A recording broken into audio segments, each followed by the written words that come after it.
Thank you everyone for coming back to watch another video in which I'm going to talk about issues relating to public transportation.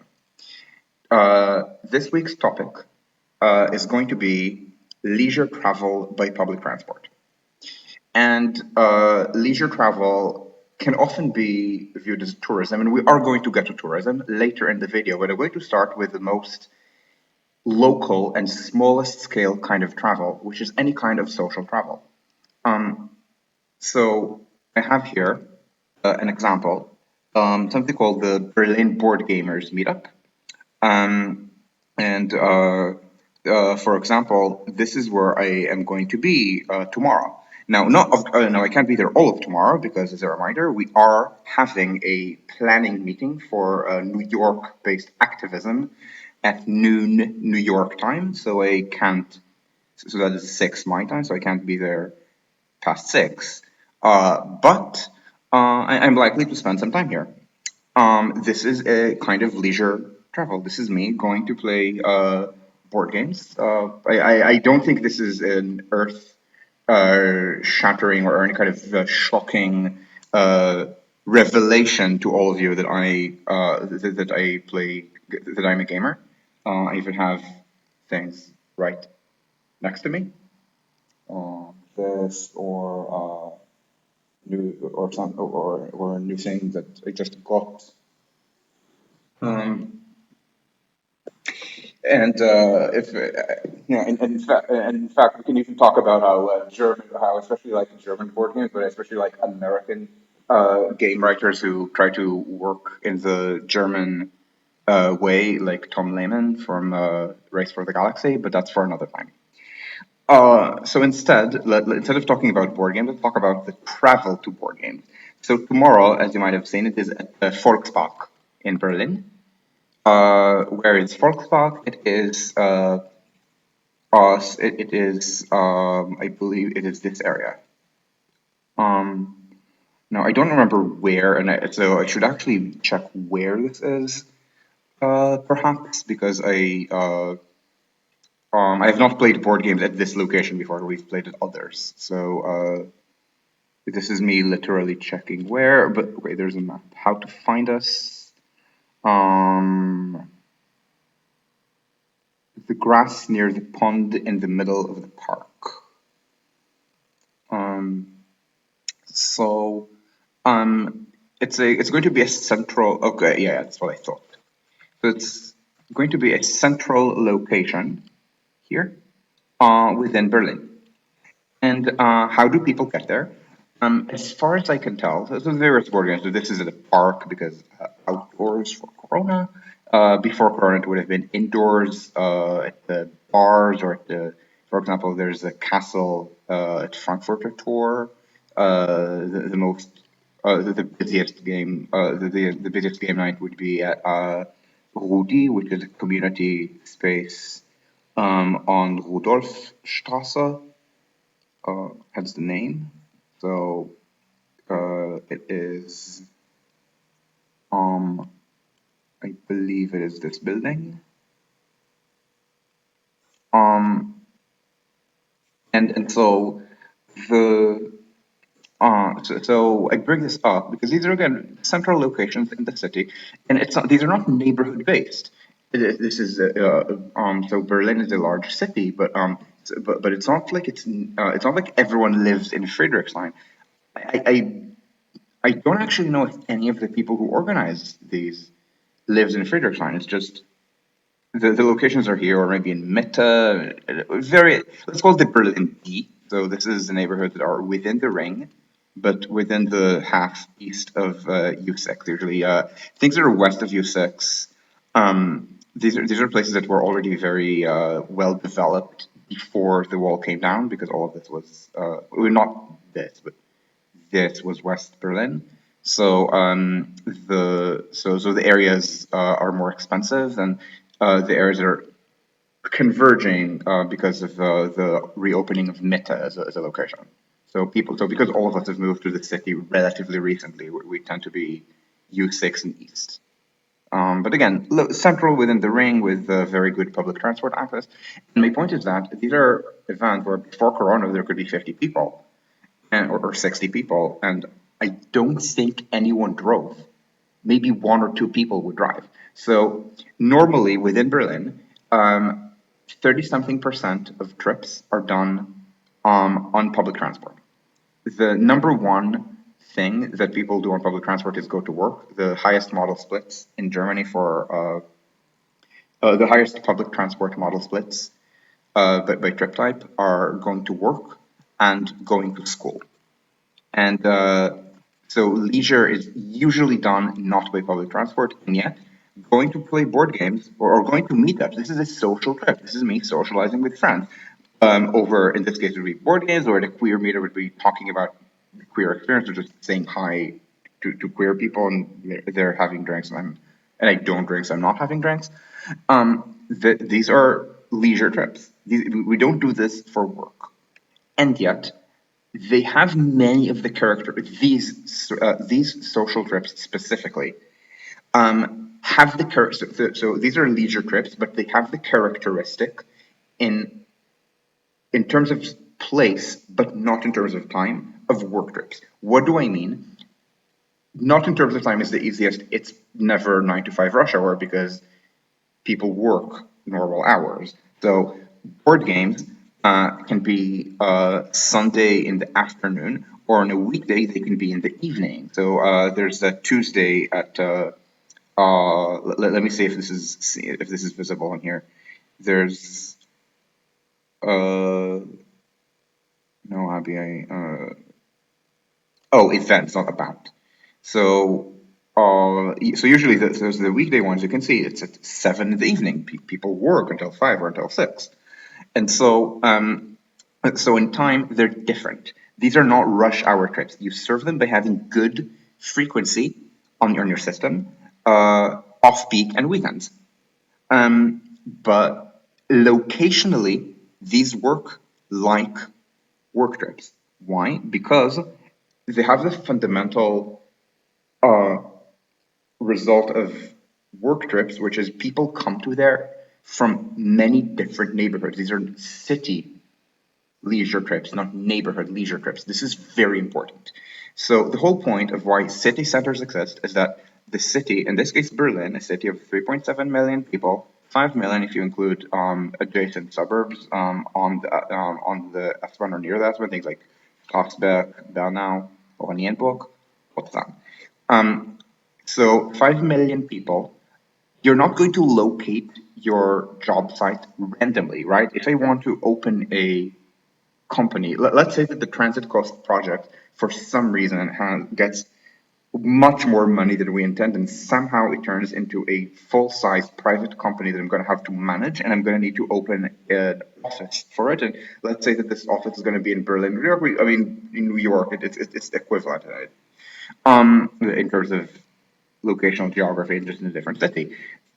Do you think I'm going to open an office in, let's say, a random spot in Hellersdorf?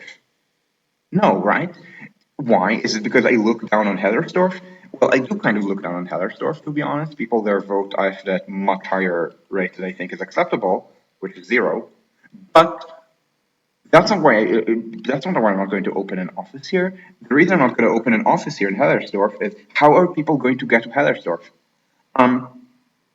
The pool from the entire region, yes, if they live in Hellersdorf, they can walk. If they live in other places in this area, they can take U5 and it's going to be easy. But maybe if they live in this part of Marzahn, they can take the tram. But otherwise, how are they going to get there? Well, they're going to need to drive, right? But not everyone in Berlin owns a car. The whole point of the way that the way this works with our public transit system is, I believe, high 30s, maybe low 40s of the population of percent of the population of Berlin, slightly less when you include the suburbs, get to work with public transportation. This means that, first of all, so some of these are people who have a car and just don't use it, but a lot of people just don't own a car. The people I know from queer meetups, I don't think any of them drives to the queer meetups. Likewise, with the gamer meetups, it's just understood that you don't need a car to live in Berlin. Once you don't have a car, you're going to go where the trains go. Now, Hellersdorf, a place where the trains go. Yes, they do. There are trains. There's literally an U-Bahn station called Hellersdorf. There's an S-Bahn station called Marzahn. This one. Um, I mean, these are not bumpkin neighborhoods. These are, I mean, you can see the buildings. These are dense urban neighborhoods. They're just dense urban neighborhoods that have more than 10%, more like I think 20 or even maybe some places 30% of the population being low-key Nazis. Um, but we're not talking about the politics of the inhabitants. We're talking about the urban geography. These are just not very accessible from the rest of the city. And therefore, it's better to locate centrally. Now, what does center mean? It can so center might be the literal meta. It might be the penumbra of meta. So, for example, there's quite a lot of jobs in this part of the city, and I don't think they call it Kreuzta, like Kreuzberg Meta, but this kind of should be called Kreuzta. Um, and of course, there are clusters. So it's understood that maybe a lot of alt things uh, might just cluster in one neighborhood. So so Meringdam, for example, this area is where I would is where I go to buy is where I go to buy science fiction books. But there's a random street here that I believe has maybe within a block 3 sex stores or something. Just all things might happen to be in Kreuzberg is all. Not in, let's say, Charlottenburg. And then maybe high-end retail might still be around Fürstendamm. I mean, this is like normal urban clusters. Um, so if I so if I need to get office space for employees to come to Berlin, I'm probably going to get something that is very accessible by public transport, ideally from as many directions as possible. So that could be Meta. This could be, let's call it, things that are, I don't know, greater Meta. So this might be City West. So because you can very clearly just seeing the network, you can get here from so many different places. So there's a lot of infrastructure that was built specifically to serve this region during the Cold War by passing Mitte, which is in the east. Of course, there's also a lot serving Mitte, I mean, it's the pre-war center, and it's being expanded now with the wall having fallen, so U5 has been built. They're expanding the S-Bahn, I think in the incorrect direction, but it doesn't matter, it's more capacity here. And or even things like Friedrichshain is actually an up and coming commercial area. I don't remember where the Amazon Tower is going to be. I think it's going to be around Ostkreuz, but I'm not sure. But there's quite a lot of tech here, quite a lot in Gesundbrunnen. You can kind of see these are all hubs of the transport network. Gesundbrunnen is a it is an intercity rail station. High-speed trains go to Gesundbrunnen. Not all of them, because Gesundbrunnen is north of city center, so these are the north-south trains. But there are direct high-speed trains from Gesundbrunnen to, for example, Leipzig or to Munich. So why not? And therefore, I've seen many tech spaces around here. So again, city central locations. That is for work. How is that different exactly from leisure if the leisure draws from the city? It's not.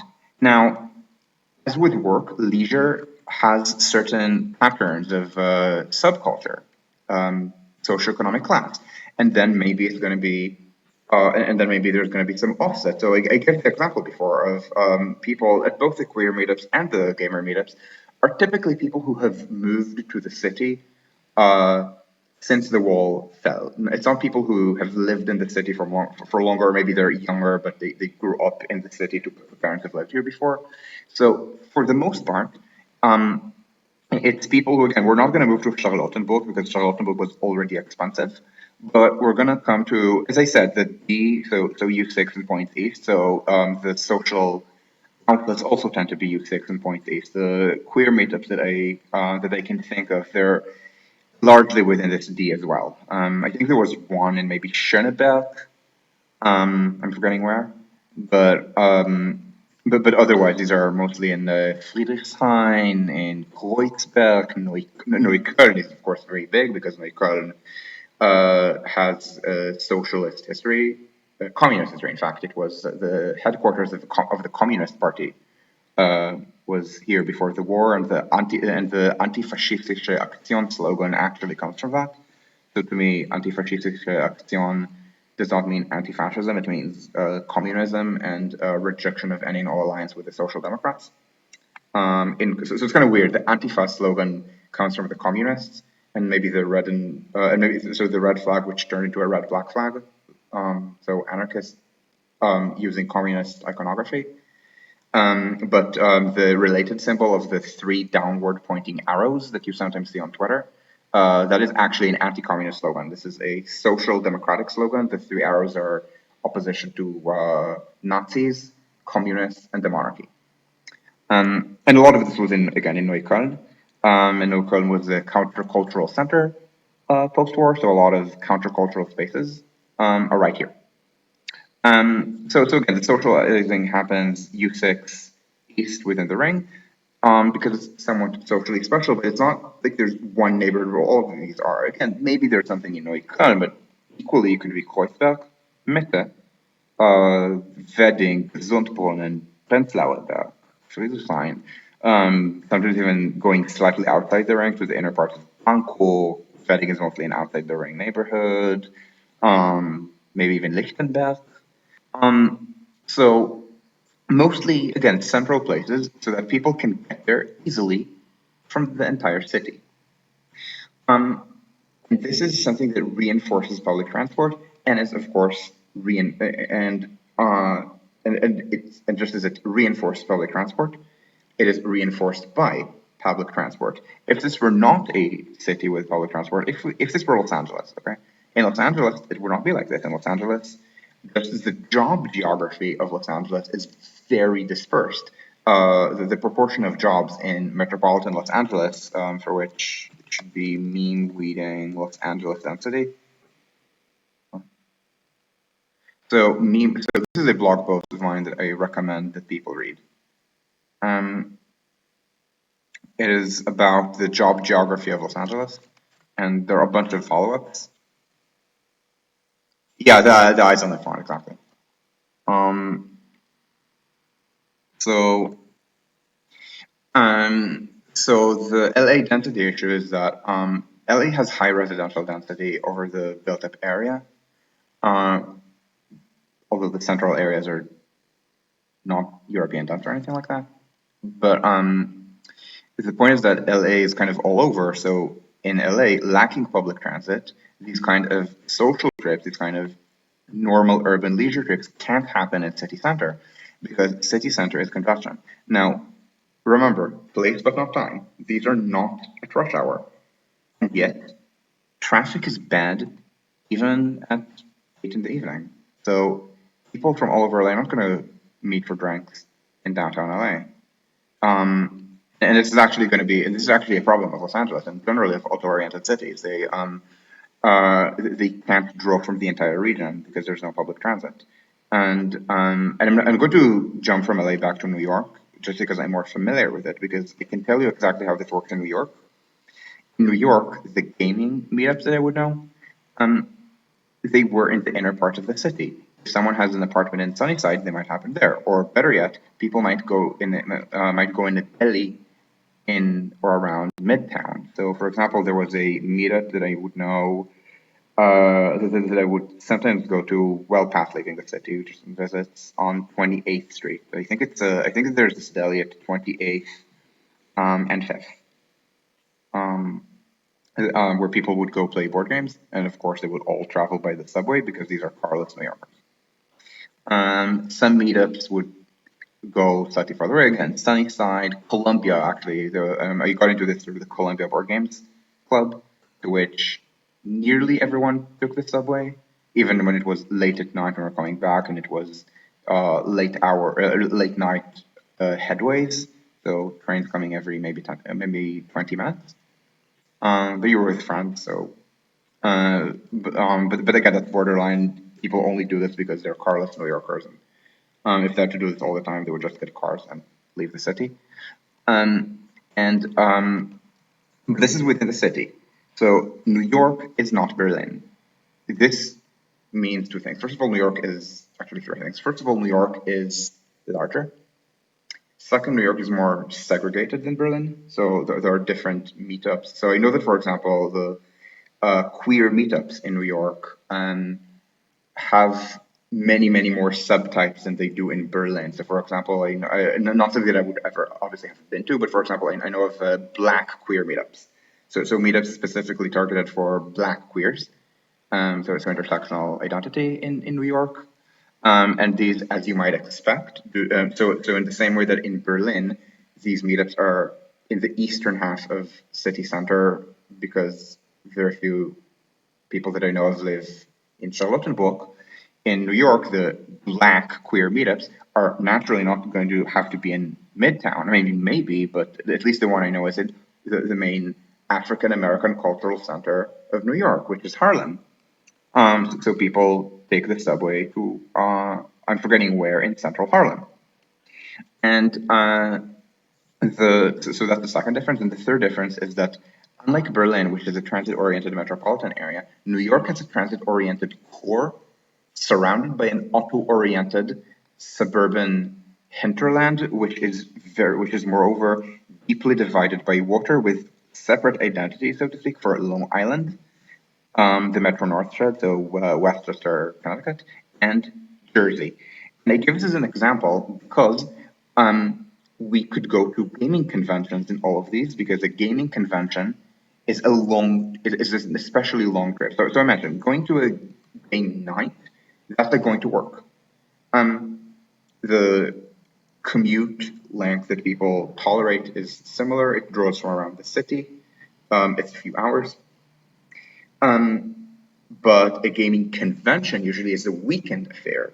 We stay at a hotel, so maybe we can go longer. So the conventions that I would go to, for example, Anonicon in Stanford and DexCon in Morristown, are places that I would not normally go play board games in for the day. But yeah, I could go to DexCon for a weekend and play some board games and do a LARP or two. And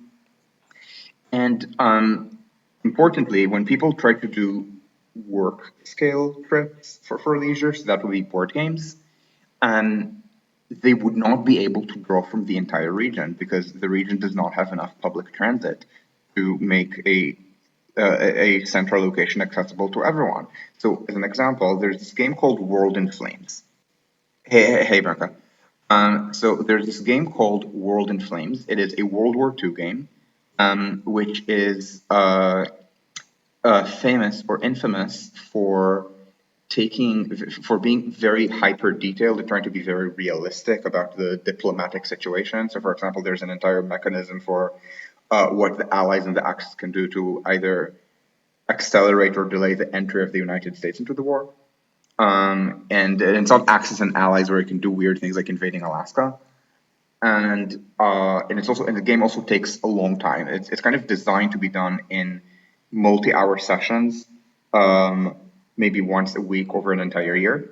So there was a World in Flames game that was advertised at the Columbia Board Games, on the Columbia Board Game server, but they said that they're in Jersey, so the game will take place in Jersey because you don't travel from some suburb in Jersey into Manhattan for a few hours of board gaming. I mean, maybe you can if it's adjacent to your work, and then you stay there after work. But otherwise, if it's on the weekend, the frequency is very bad, and you're not going to travel an hour and a half to do this.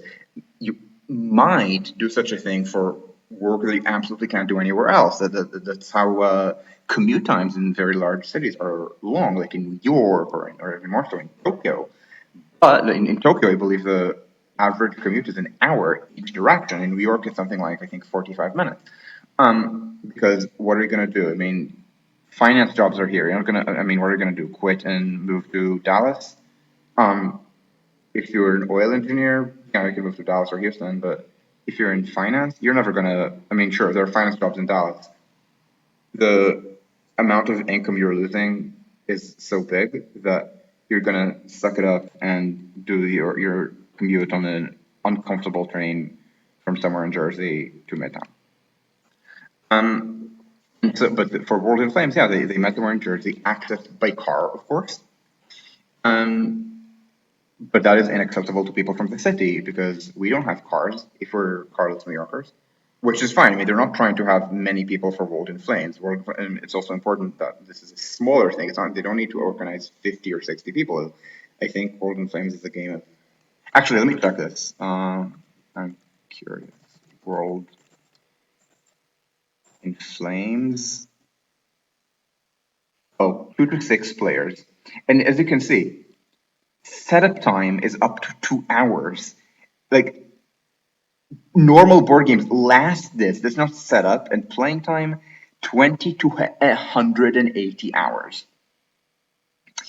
As I said, it's a game that's very infamous for being this intense. Um, and so anyway, so these are leisure trips that are usually work trip scale. As a result, where possible in transit cities, they try to be in the center. So you just need to remember that these are trips that extend the usual geography of the transit system into the off-peak. So a bunch of people want to talk about their experience being trans or genderqueer. That's not going to be at work hours because even though unemployment levels among trans and genderqueer people are rather high, they're not 100%. So they're going to be evenings and weekends. Board gamers, um, evenings and weekends. So you need to make sure that you have, so once you set up your subway system that mostly serves city center in New York or in Berlin, you need to make sure that it is going to run off peak as well. So you need to make sure that they have good frequency off peak. Here it's generally every 5 minutes. Sometimes it drops to every 10, I think like 9 in the evening, which is not very good. In New York, it's usually 10 minutes throughout the off-peak period, and you might need to do a lot of transfers, which is a big drag on off-peak subway ridership in New York, which it needs to fix. Again, these are leisure trips that are small scale. They're me just going to beat friends and sat. And I emphasize beat friends and sat, not be beaten by friends and sat. The last time I lost in sat was, I believe, in 2011. Um, and the other board games I don't constantly beat people. It's just this one. And then the situation is close enough. I mean, it's not. All of this is small scale. It's not like you can. It's not like there's TOD. Okay. I mean, what is? I mean, TOD probably means for a specific purpose, right? So, what is work TOD? What is transit-oriented development for work? It means you take a location that is amply served by public transport, for example, Meta, and you build office towers there. In this case, this might be there's a 150-meter tall building that is planned for this area. SPD, which is the EMB party-ish, wants this. The center-right opposition, I believe, is for it as well. However, the left-wing junior coalition partners, the Greens and Die Linke, want it shrunk from 150 to 130 meters for reasons of aesthetic NIMBYism, essentially. And so this means building more office towers in a place like Alexanderplatz, like Potsdamerplatz, these buildings from Sony Center, they're post-wall TOD. It means, for example, the Amazon Tower, the one that, again, I don't remember where it is. I think it's around this area. It's called Edge, I believe. Edge Grand Central Berlin. And then watch me. Okay, so wait, that's not it. Maybe it is. Wait, so the Amazon Tower is going to be in Hauptbahnhof? Am I confused? Because I'm pretty sure the Amazon Tower is. Never mind. I mean, this is also an excellent location, right? Next to our primary intercity train station. So it's not like I'm wrong and it's in some kind of random place that's only really a highway intersection. It's Hauptbahnhof. I just misremembered and or maybe I'm clicking the wrong, or maybe I'm using the wrong keyword. But so it's locations like this that are very accessible by public transport from ideally as many directions as possible. This is work DoD. Now, as I said, these kind of leisure trips are geographically are geographically in place, if not in time, the same as work trips. But you don't DoD for them. You don't DoD for a 60-person board game meetup or for a 60-person queer meetup. What do you do instead? You build an event space. So this is something that is important. There are community spaces. Community spaces are part of the city.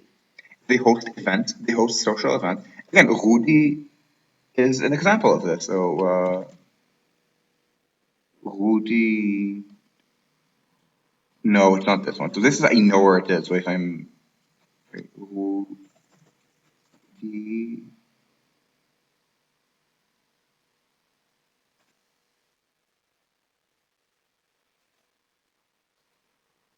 yeah, it's this one. So these are so this is a place where this can be an art event. Um, this can be a cultural event. This can be gaming. Um, it's something where I think at one point I recommended this to queer meetup organizers, and never happened, and I don't know why. I think it might be a scale issue or an event rental cost issue. So you go to places like this, which are and this place, Hudi, um, I think it's maybe 7 minutes on foot from Ostkreuz. Uh, so the street network is not great for this. So maybe you need to walk more like 10 minutes like this. And it is also very close to Warschauerstraße. So accessible from much of the city through the S-Bahn, through two S-Bahn trunk lines, the Ring and the Stadtbahn, also U1, also one of the tramways. Um, so people go there from anywhere. As I said, I think I've seen one person ever use a car to get there, and they weren't even living in the city. They were visiting. Um, in fact, they were American. One of them was visiting from the U.S. The other, I think they were siblings. The other was visiting from Tokyo and told me how much the rent is in Roppongi. And let me just say, YIMBYism works. I think the rent per square meter in Roppongi is less than what I was paying in Neukölln. Roppongi, uh, almost maybe the wealthiest neighborhood in Tokyo, or one of the wealthiest. Neukölln, the poorest neighborhood inside the ring.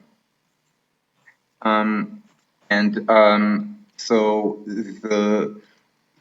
you don't really TOD for a specific thing. I mean, maybe again, it's a cultural event, but it's also a cultural thing that is often going to draw from the neighborhood. It's not just a citywide thing; it's also a neighborhood thing.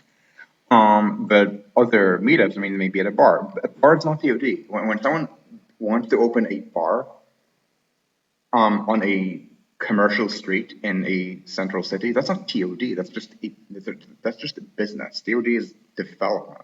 Like the decision of where a business wants to locate, that's not the same as TOD. Of course, the businesses do want to be on the major streets. They want to be on the major corner, for more foot traffic, for easier access. But that's not TOD. TOD is the new building, and so this is just people taking advantage of the city. When you have a city, when you have a city with public transport, in the same way that this will create deep work network, deep social networks for economic purposes, often with industrial clustering. So in San Francisco, it's very famous that this cluster is tech. And in Berlin, it's maybe the government of Germany, but also increasingly quite a lot of tech. There's a lot of AI and crypto here. Well, kind of the sort of people, kind of the people who wish they were in San Francisco, but San Francisco is too expensive slash too poorly governed. Somehow I think they end up here and not in Munich. Not sure why. But the so you have so in the same way that you have these economic clusters, you equally have social clusters. I move to a big city. I know that I can reliably find a group of gamers, even if I don't speak the language. It was the same in Paris, by the way. Paris is an even larger city than Berlin. It's a less Anglophone city than Berlin, but Berlin metro area 5 million, Paris metro area 13 million. So So Paris is not some village in Hungary. Okay, Paris is less Anglophone than Berlin. Paris is not Anglophone. Again, it's not some village in Hungary or some village in or in Japan or something. It's so finding English speaking gaming meetups. And by the way, I keep saying that I speak French. As I explain to people, I can speak French to one person. I can't speak French to three people. So, especially in a board game setting where people shout or people speak very quickly and it's very slangy, that is something that would be difficult for me. Talking to one person again, that's fine. Um, just as a clarification, because I do rely on French sources for construction quotes or for talking about how public transportation works in France. So, in fact, why did I choose to move to Berlin? Remember, I worked from home. I worked from home before it was cool. Hi, I'm a hipster. I chose a large city, knowing that yes, I wanted to, for example, go to meetups with queer people. I wanted to go to gamer meetups. It would be good for me to go to a large city in which such meetups exist. So I would not move to a village. I would move to Berlin, Frankfurt, Munich. When I chose to move to Germany. And so and the city delivers. I mean, this is what happens when you have even a medium-sized city like Berlin, let alone an actually large one like New York. Um, and so this is the local scale. Now, I promised before that I was going to get to tourism, and they like to follow through on promises. So this is local. It's never thought of as tourism because it's local to the city.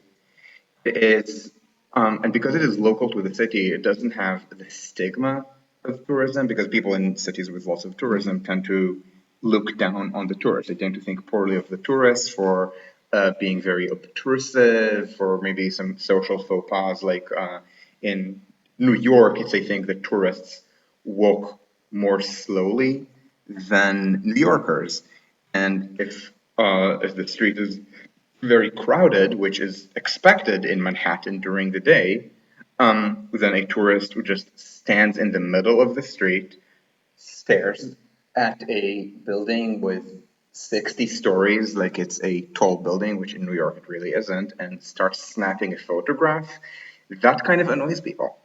Um, Plus, in general, but even not counting that, I mean, I think people in general in in cities with lots of tourism just enjoy looking down on tourists, even when they themselves are tourists elsewhere. So Parisians look down on tourists, and then they go down to the Riviera for summer tourism, and then in the Riviera, people look down on the Parisians. Whereas, of course, when the Niçois go to Paris for tourism, it's reversed. Um, and this is not it. This is people traveling. Again, it's a leisure trip, okay? It is not a trip that is necessary for work or for anything like that. Um, but it's not a family trip. Um, but it's urban, but it's within the city. So, I mean, we don't think of it as tourism, even though in some cases it shares the same characteristics. Now, so this is local. So let's now move on to regional. Regional stops being about. So when I say regional, by the way, I do not mean someone who lives in a faraway place like Stralsund or not separate city, Straßberg or Potsdam, commuting to Berlin for board games. I don't mean that. I mean that's an urban trip. I mean trips that are that scaling up rather than that scaling down, and are tethered to a place. They're not an urban thing that tends to cluster somewhere. So these are often nature trips. So I don't mean Central Park, for example. That's not a nature trip. That is an urban leisure trip. Uh, I mean, in this case, maybe there's a very pretty lake or a park that people go to. Um, and I'm specifically going to talk about leisure trips, as I said, by public transport. So these are not going to be neighborhood scale ones. So if I want to randomly go around Galitzel Park, that I mean, I live walking distance from here. That's not public transport. If I go here, it's because it's accessible to me by walking. Same with the river, the canal. But as you go farther and farther away, yeah, maybe it's going to Tempelhofer. to see what it's like. That is a leisure trip. Um, so that is a let's call it regional leisure trip, which can be like maybe a museum trip. So so that's almost like tourism when you already live in the city. Often, at least in my case, it often is bundled into someone visiting me. So maybe a family member visits me, and then we're going to, let's say, go to the Berlin Jewish Museum. If you follow me on Twitter, you might have noticed that I wrote a little thread about the Jewish Museum of Berlin. This is when my sibling came to visit, and we went there together. So that is a tourism trip. My sibling came as a tourist, I as a local, but it's the same thing. And usually these have the same clustering as normal tourist sites. So tourists who visit the city are not visiting a random outer residential neighborhood usually. I mean, maybe if it's for a family trip, but then what do you do in the city? So I'm gonna move to New York for a moment.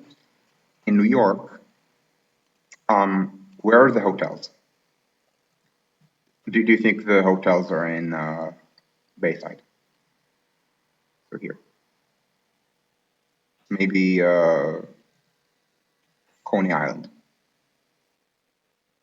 um, St. George. They're not in any of these neighborhoods, right? Co-op City. Um, they're not in any of these, right? I mean, why would anyone go to a hotel? I mean, if you're visiting New York, unless you have family in Co-op City, you're not going to be in Co-op City. Why would you be in Co-op City? It's a residential neighborhood. Um, so where do the hotels go? So let me see if I can. So this is Five-Star Alliance, which I'm doing just because I wanted a finite set of hotels. Um, Technically, it's a finite number, but I'm not going to look at every hotel in New York and see where it is. Whereas the 5 stars small enough that I could actually look at all of the hotels and see where they are. I don't care about your availability. I specifically don't give you because I want to see. Okay, so these are 100. So let's do map results. So yes, there's one hotel on this list that is in the Hamptons. And I guess you see my face on the left, not on the right, so I need to do this. So let's look at where the hotels are. Midtown, a little bit Soho, a little bit Lower Manhattan,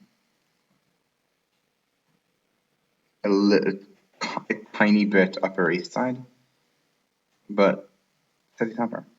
I mean, where are all the hotels on this list that are in the outer boroughs?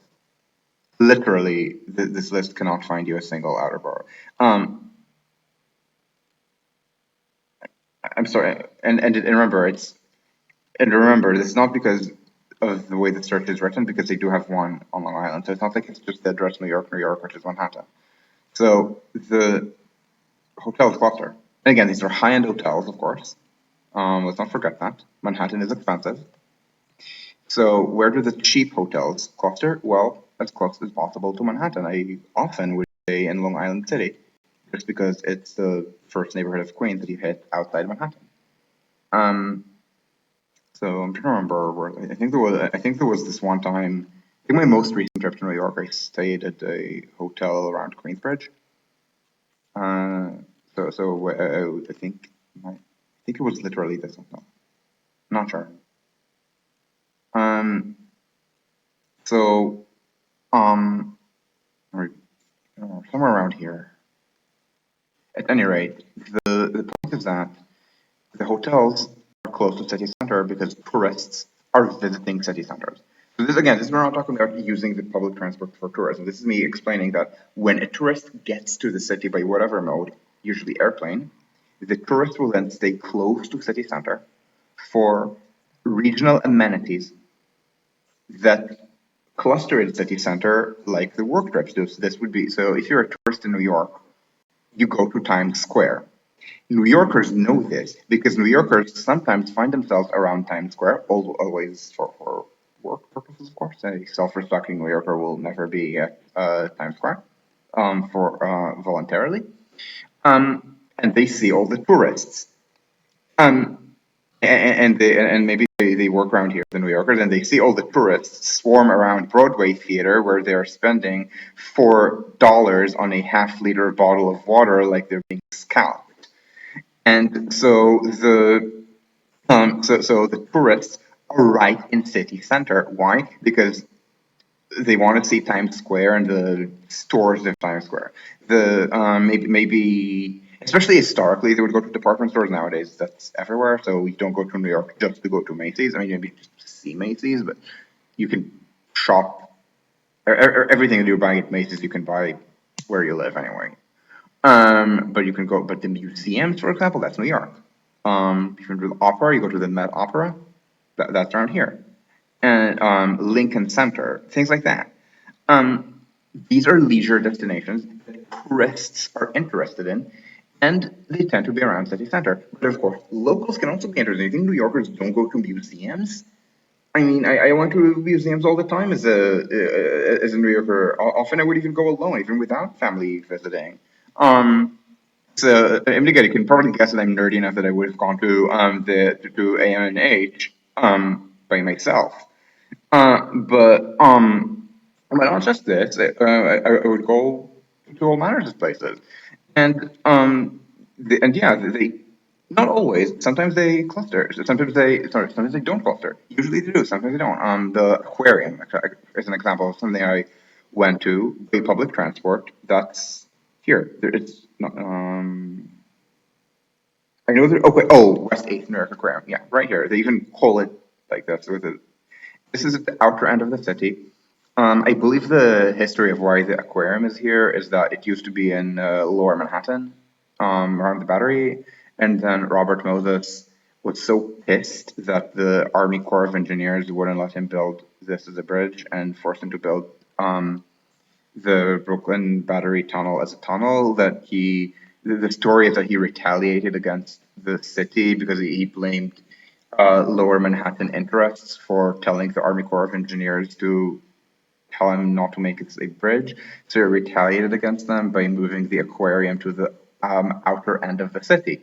But that's still accessible with public transit. I took the subway there from Columbia, and it was annoying. There was like an hour and a half, maybe not an hour to an hour and a half each way, but the aquarium was fun. And and so these are leisure trips that are not social trips that are clustering. These are more regional trips. It's not like it's a very specialized thing to go to the aquarium. This may be specialized in the sense that you still need a big city to support a big aquarium, museums that are as big as the Met or MoMA, AMNH. But it's not like small groups that meet in very hyper specialized things. It's everyone does this, but you do it a few times in a lifetime. Um, but these two sometimes have the same if it's a museum, it often clusters geographically like work, but they can also have a museum cluster. So let's leave New York because New York doesn't really have that and go back to Berlin. Berlin does have this. Berlin literally has a cluster of museums, not including, by the way, the Jewish Museum, um, right around here. They're calling this Museum Island. Museum means cell. And they have all kinds of museums here. Um, a historical museum I think the DDR museum is here. It's a museum of what East Germany was like. And the Humboldt Forum, which is for art and culture. And I'm trying to remember all the museums that are here. I think there might be six here. There's, by the way, an urban station called Museum, and so it's just not being depicted on Google Earth because it only opened last year. Or no, sorry, it opened this year. The line opened. The entire line is not shown, but but the station opened a little bit later than the rest of the line. It opened a few months ago. Um, so So this is a cluster of museums. I, I can't think of an American example of this outside San Diego. San Diego has something called Balboa Park. So you take all the leisure destinations. And again, remember, a museum is not a game night. Game night uses the city. Museum is a purpose-built thing. So you can absolutely TOD it. So here's what San Diego did. It's not quite TOD because what transit? There's a bus. I actually took it. It was unpleasant.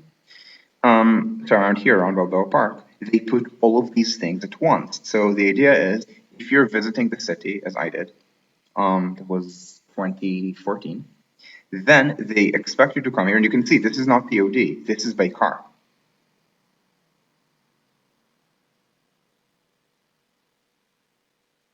And so you go to one place, and then you walk around and choose which museums you want to go to. So I don't think I will shock people here when I say that the museums that I went into were the Natural History Museum.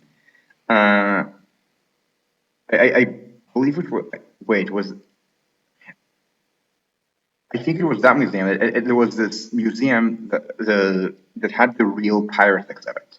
So I believe this is where I saw it, the real pirate exhibit, where they had the treasure of Sam Bellamy. And there's also a railroad museum here that has a replica, that has a scale model the of the horse, not the horse, no, not the horseshoe curve. What's the name of this curve? So there's this point where the line loops over. Oh, the Toppy loop. Yeah. So this area had, so there's a model of this specific railroad at the San Diego Railway Museum. So again, I don't think I will surprise people by telling people that I went to natural history. I went, no, not LA, San Diego, to an exhibit about pirate treasure and to the Railroad Museum. Sometimes they do play to type. Um, and this, as I said, this is not by public transport. This is leisure travel by car because um, where is it? Where can I not find it anymore? Um, that's not here. Oh, it's too far.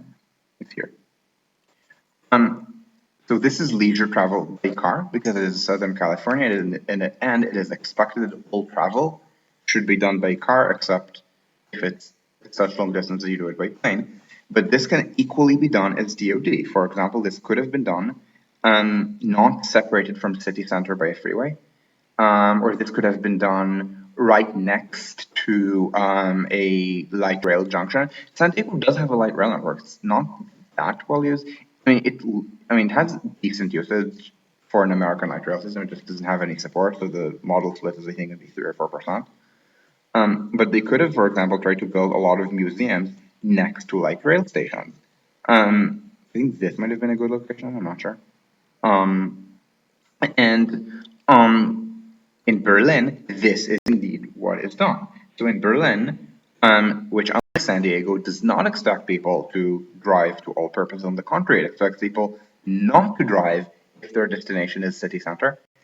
So for these leisure trips, the museum trips, they would put all of them right in city center where there already is rail. So this would be, for example, the Märkisches Museum.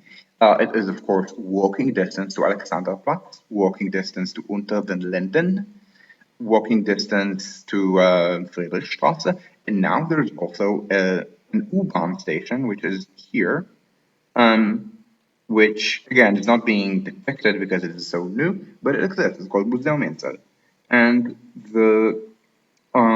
and so you can also take the U-Bahn east-west, and of course there's transfers to all the north-south, and not all because not U9, but all the others. So transfer to Hauptbahnhof, transfer to Stadt, transfer to not here, transfer to the Nord-Süd tunnel, transfer to U6, transfer to U8, or just take to Alexanderplatz and walk. So very amply accessible by public transportation. You can kind of see here that there's no such thing as the giant parking lots that we just saw for Balboa Park. because it is not necessary, because the city has public transport for people to take to the museum. Maybe they live in the city, so it's a regional transport trip for them. Maybe they don't, and then they do tourism somewhere in Berlin. The five-star hotels, I think, are going to be more here for historic purposes. Um, but we can always check five-star alliance, and let's look at Berlin. Again, I believe it's going to be in the ring, but U6 West, not U6 East. But let us check. Um, I naturally am not an expert on where to find hotels in Berlin. I do not visit the city as a tourist. I mean, I didn't even visit as a tourist previously, so I would know. Okay, so again, there's always the random location and then the non-random locations control. So you might notice, okay, so there's one that is outside the ring. All the rest are inside the ring. Um, as I said, remember they said U6, like the D that's U6 to the east. This is U6. This is the other way around. These are mostly west. So as I said, lots of city west, some Mitte. And what you would expect. Um, Again, these are high-end hotels, so these are people who will pay a premium to be close to things. Uh, oh yes, yes, DC. You're right. DC is actually a really good example. I was not thinking about it because even though I have visited DC, I never visited the museums there. So the first example that came to mind was Balboa Park, right? Yes, you're right. But you're right. You're right about the museums of DC. They cluster because the whole point of DC is to kind of build a civic capital, which has problems like it's the only major American city that doesn't have a lot of skyscrapers. Um, on the other hand, it does have a fair amount of job centralization. Not a lot. It's not in Boston or anything like that, or San Francisco. But I think it's actually better than Philly. It might be better than Chicago, I'm not sure. Just because lots of government things are still around here, or if they suburbanize to specific places, or maybe the Pentagon. Um, yeah, you're right. So DC is a really good example of this. They built civic institutions. So a lot of national institutions specifically are arranged around here. So that would be things like the Smithsonian, the African American Museum, the Holocaust Museum, um, all arranged in a way that people can walk on this giant on this giant boulevard and choose the museum. And maybe they're in the city for a week and they choose what museums they're more interested in. That's pretty normal. So you're right. It's a really good example, and of course, this can be done by public transportation rather easily because look at all these metro stops right here. So there's Smithsonian, Federal Triangle, Archives, L'Enfant Plaza, and if you're on the red line, that's still a rather easy transfer. And of course, there are unfortunately, this being an American city, there are unfortunately not a lot of off-peak trains. So remember, this is like work for the purposes of place, but not time. So this is city center because people are supposed to get there from lots of different places. But people generally do tourism not during rush hour, and unfortunately, metro runs infrequently off peak. I think the named line. I think each named line is every 12 minutes. But these are trunk lines. This is green yellow. This is blue orange. So they interpolate and it's every six, which still sucks for a trunk line. But I mean, Berlin is five. Six is annoying. It's not that bad. Um, um, okay. So the museums are free. Yeah. So in Berlin, so the museums I've been to are free. I don't check this in advance or anything, but the Jewish Museum is freemium. So the main exhibits are free, but you can pay extra for some extra exhibits, which we didn't have time. Um, Yeah, so DC. It's a good thing. Yeah, I didn't realize. I know that the kind of meltdowns that they had in the 2010s that led to crashes in ridership. I don't think DC has ever. Correct me if I'm wrong, but I don't think DC has actually overtaken its all-time record ridership, which was the Barack Obama inauguration 2009, because the ridership deteriorated so much in the 2010s. And frequency was down to about 12 minutes per branch, but I'm glad to see that they're upping it back. Um, oh yeah, yeah, I remember. Yeah, and on weekends they have this flat fare, which honestly they should just do all the time. I mean, maybe not system wide, but in the district, same fare as bus, free transfers. Um, and yeah, so this is. So yeah, I don't know Baltimore at all. I mean, oh yeah, good, good. Okay, so it's like with New York. Okay, so it's like with New York where there where things were looking up, roughly from when they got to Byford to when Corona happened, and then Sarah Feinberg had ideas. I mean, Corona was a horrible thing in general, but Cuomo handled it unusually poorly for New York. Um, Sarah Feinberg handled it unusually poorly on the subway. Um, where do you live, Paul? Do you live in the Bay Area or am I drunk? Like I remembered vaguely that you lived in the Bay Area.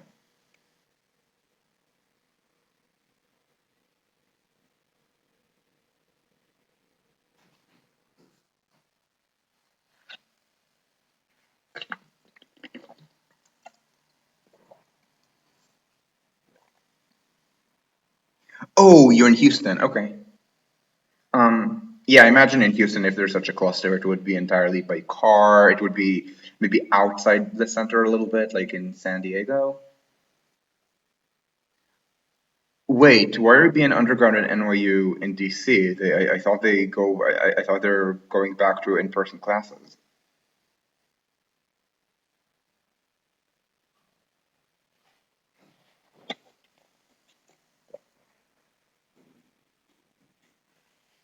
Um, but result is actually want to talk a little more about museums and TOD because yeah, yeah, Metro Center Convention. That's like the good center for DC. Um, the first year away. Yeah, yeah. Okay, that makes sense. Um, so you're gonna do what? It's the NYU campus in DC. I was gonna ask if you were seconded to Georgetown or something. But at any rate, so here's actually a really good example of how this kind of theory specifically can shape a city. And the reason this is all down to a plan. Okay, job decisions are by the private market. Now, let's say that again, remember we were talking, let's say that I, for some reason, start having to employ people in an office. So I give the Berlin example. Now, let's say that for some reason I'm not in Berlin, but in Houston. Could I do it in downtown Houston? Absolutely. Downtown Houston has way bigger buildings than the Berlin city center. Berlin doesn't have skyscrapers. I mean, there's Sony Center, but barely. In Germany, we have 18 buildings that are taller than 150 meters, fewer than Israel. 17 out of the 18 are in Frankfurt. The 18th is in Bonn, I believe. Um, but Houston has a couple blocks worth of central business district before density looks empty lot, empty lot, mostly empty. Few townhouses. I do not know what this is. This looks like a warehouse. I can walk across the freeway from here to downtown Houston. And of course, downtown Houston is full of parking craters. So if I'm in Houston, yeah, maybe I can get a building here. But if I want a location that's accessible, it doesn't have to be here. Maybe I as a maybe make a personal decision, but most jobs are not here. So people can just choose a very freeway accessible location because, of course, here there's going to be lots of traffic because cars are not a high capacity system. Um, Freeways get clogged. To have a somewhat not clogged freeway, you need to do this. So the KT freeway system where there are parts of it in in the urban area that are 26 lanes. Like, this is what you need to have something approaching adequate capacity on a freeway. Do you have any idea how expensive it is? Um, so this gets clogged. So um, so maybe I don't want to locate here. Maybe I want a location that is easier to drive to. Maybe I'm gonna pick one of these freeway intersections, roughly. And what are these suburban job centers? I don't know Houston well enough to know where these are, but I know where there would be in a place like California. Um, so in Los Angeles it would be El Segundo, or in San Diego it would be Carne Mesa. Um, but it's a private decision. Now, the state can nudge things in the right direction, which it never will in Texas, but in New York, sure, it can try to encourage the construction of skyscrapers in city center. In a place like New York, people already want to be there because there's public transit. It's very self-reinforcing. So Houston, no transit, so weak CBD. Dallas, same problem. New York, the opposite. Decent transit, not good. Let's not call the subway in New York good, but decent transit, strong CBD. Same as in Paris or Berlin, good public transport. So employers want to be located next to the network. The main problem in big European cities is they don't like skyscrapers, so they try to shunt skyscrapers into weird locations like La Défense in Paris or Kista. That's really bad in Stockholm because it's so suburban. Or in Berlin, yeah, sure, they allow some tall-ish buildings. I think the tallest is maybe 100 meters or so. Like in the Europa Center, in places that are post-wall redevelopment, because this was I think this was not no man's land. I think this was actually in the west, but adjacent to the wall, this area was undesirable, so they just rebuilt. Nothing that's within the urban fabric. They're not going to ever say, okay, this particular part of Unter den Linden is a very desirable location, so maybe the office buildings should not have, and these are all office buildings, maybe these should not have one, two, three, four, five, six, seven, one, maybe two, I'm not sure, three, four, five, six, 7 or 8 floors. Maybe buildings here don't need to have 7 or 8 floors. Maybe it's more appropriate for buildings here to have 50 floors. And so let's replace. They're not going to think that. Um, and if they allowed this, then it'd be much easier to work in city center to improve public transport and encourage the construction of more lines. So that's the virtuous cycle, not the vicious one of suburbanization and job sprawl and poor transit. However, with museums, this is much more top down in general. I mean, these are public uh, these are public affairs. Of course, office space for the government is also part of this. And in DC, the reason why until the 2010s meltdowns, it was the number two highest transit model split metro region in the United States behind New York. It has since been overtaken by San Francisco, though. Was the federal government stayed in the capital and would even give as a job benefit commute costs by public transport to try to get people to take metro. Yeah, I know the Katy is the widest in the world. And they keep wanting to widen things in Houston because there's so much traffic. And Texas, this is something that I did not realize. Texas is in the United States the state that generates the most money in fuel taxes relative to how much it gets back. It is the only state that gets the regulatory minimum of not the regulatory. I think it's a legal minimum of 92 cents on every dollar. Uh, because all the other states get a lot more because Texas, yes, builds a lot of freeways, but Texas drive a lot and they drive giant cars. So the fuel tax for states are very high. So Texans are in a way subsidizing freeway interchanges in Ohio. Yes, yeah, I know the city of Houston is at this point left wing enough they don't want this. I don't think they're winning the lawsuit. The city, I think the state won. I think the state eventually wins. Just a matter of price. At any rate, With museums specifically, these are public things. Again, these are leisure. I mean, museums are also, of course, job generators.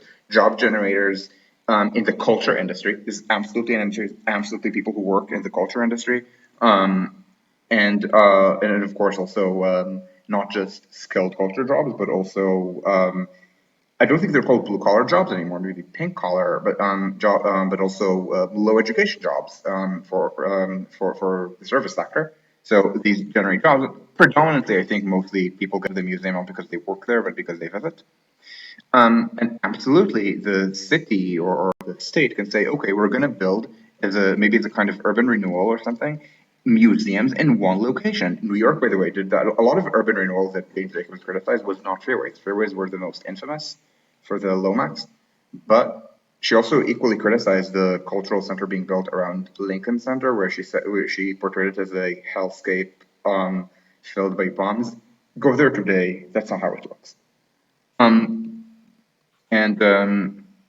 any rate, so there will be a museum. Instead, you put the museums together. You consciously put them in city centers so that the regional trips can go into one place.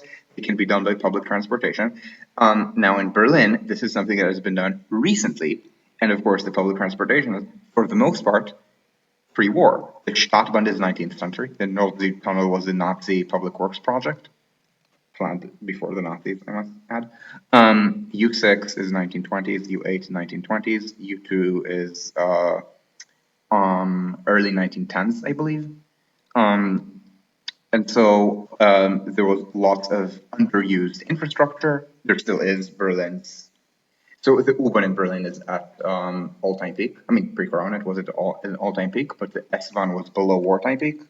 U plus S-Bahn, I think, are slightly below wartime peak ridership.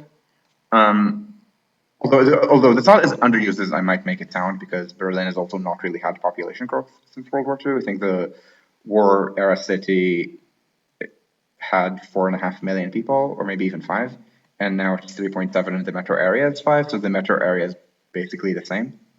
So maybe ridership is a little bit down. It's not like New York where subway ridership is below wartime peak. Again, we're not talking about 2020, I'm talking 2019. Is below wartime peak, and also the metro area has grown.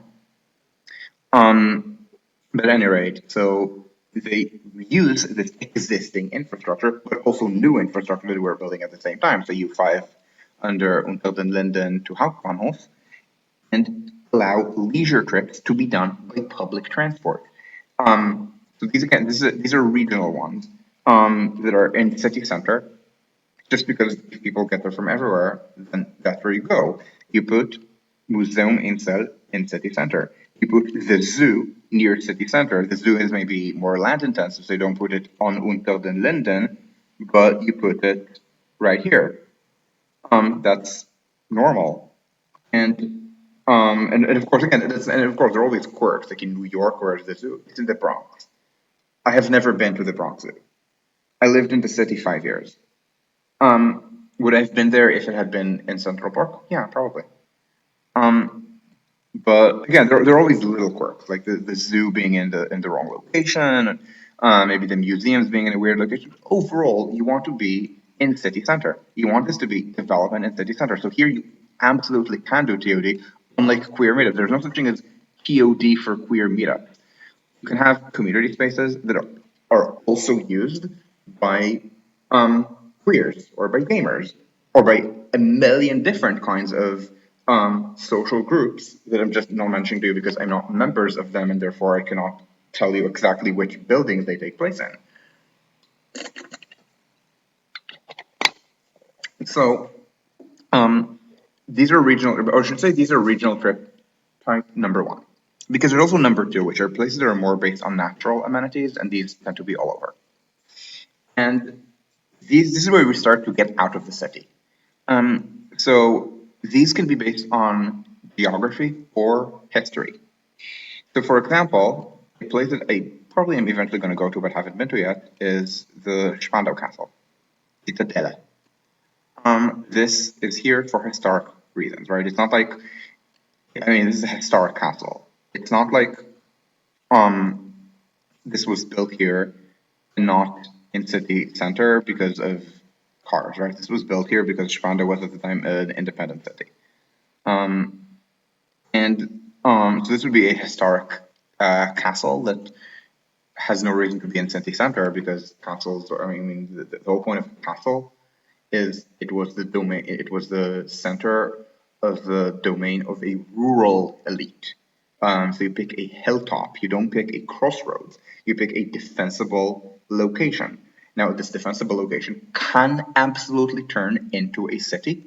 So, for example, there are the remains of the castle in Berlin, not very well preserved, and then the city has been built around them. So the castle was mostly, it's what it's called Schlossplatz. There used to be a Schloss.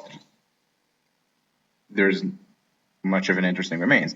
Paris, same thing. So Paris has a very well preserved castle that I've not been inside, only outside, um, which is accessible by public transport. It is this one. It's called Chateau de Vincennes. And I imagine the reason it is preserved is because it is Chateau de Vincennes and not Chateau d'Île de la Cité. Because here, yeah, if I go to the park, so this is not the public transport trip, it's not a regional trip for me. I lived here. I mean, for me, it was a local walking trip. But but if you're in the city center, it's probably been demolished for city center things. So yes, there are historic things on Ile de la Cité that are preserved, but you need to know where to look for them. So the for so these buildings are new, like I think 19th century. These four towers are preserved. So these four towers are what remains of the old Royal Palace complex. There's a spire here. I think this is also medieval, and of course Notre Dame. The church, the cathedrals tend to be preserved. You might note that they actually showed the Notre Dame after the burn, under construction and with the spire gone. But they don't show new subway lines on Google Earth priorities.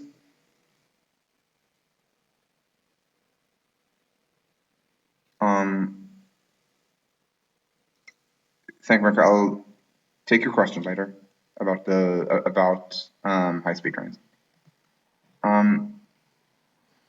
So this has mostly been replaced with other functions, maybe newer government buildings. There are quite a lot of government buildings that are right here. And maybe with business things, or maybe not here, but Les Halles. There's quite a lot of business happening here. The City of London, same thing. It's much more skyscrapery and a lot of commercial skyscrapers. Maybe historic walls. So things that are preserved tend to be farther out. Yeah, Chateau de Vincennes is a good example, but at least to me it was local rather than regional. Although I'm sure people get there by metro or they get there by. So these are more randomly located.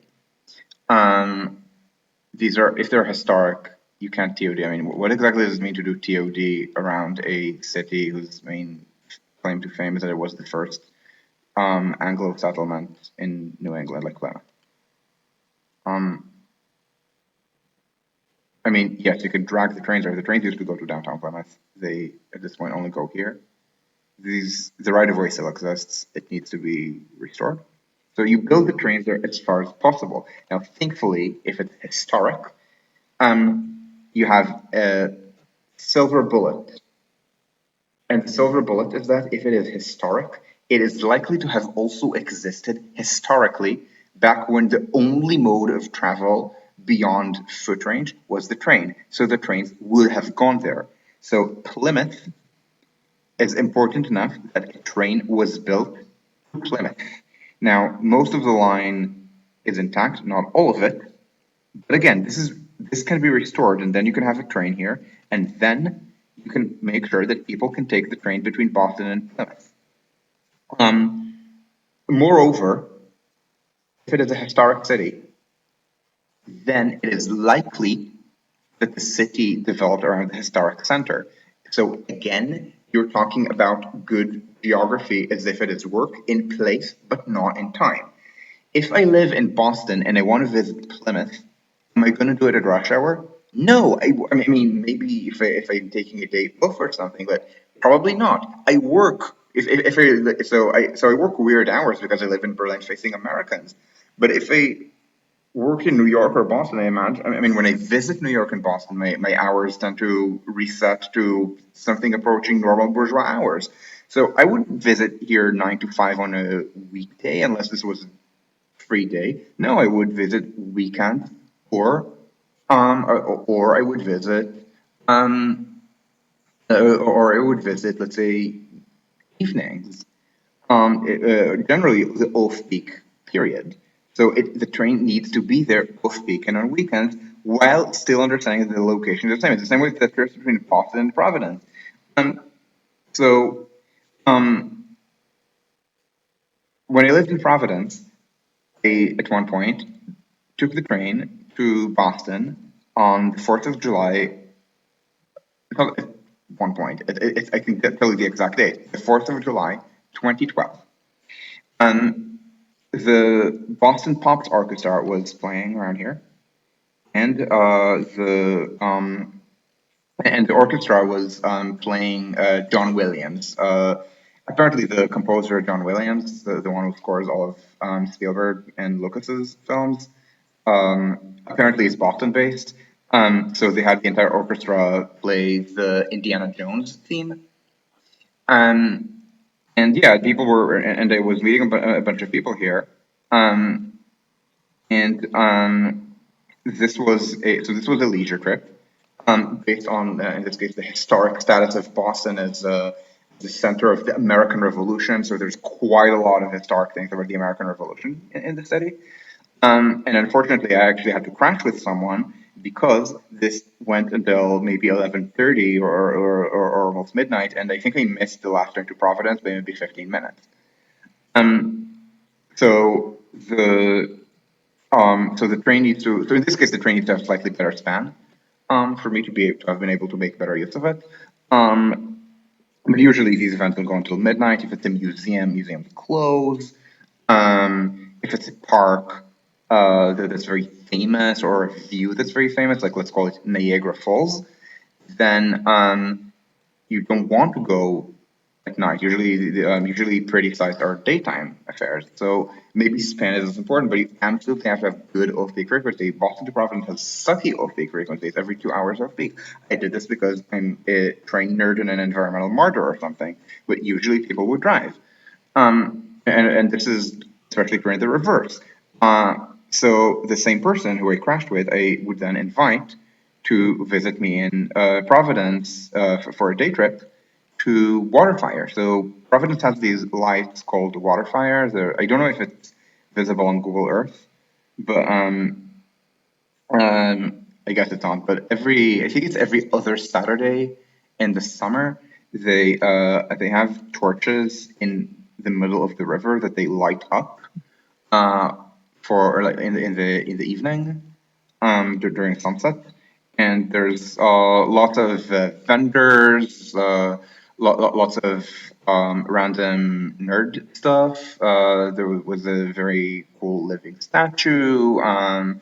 Boston, being a rather nerdy center, I think there were people trying to demonstrate a little trebuchet, and of course things that are more commercial. I think Mohegan Sun was showing up with like play money poker table to try to get people to come to Mohegan Sun and play poker for real money, which I didn't. Not because I'm not into poker, I am. Not because I know that I'm not because I don't want to lose money in poker. I'm probably silly enough to think that I can win money in poker. It was really difficult to get to Mohegan by public transport. This is Mohegan Sun. Um, you need to get there by bus. Now I think this is Mohegan. Um, yes, Mohegan Sun Boulevard. So, is there a train here? Yes, there is, but there's no service. Um, could there be? Yes, I think they should. I think one of the things I would recommend, in fact, is as part of a Northeast Corridor improvement to try to do a cheap upgrade of this, maybe even with DMUs. Um, Although probably want to electrify, doing Norwich, not sure how it's pronounced in New England. In Britain, it would be Norwich. Norwich, Mohegan, um, and then New London, where there's the Amtrak connection.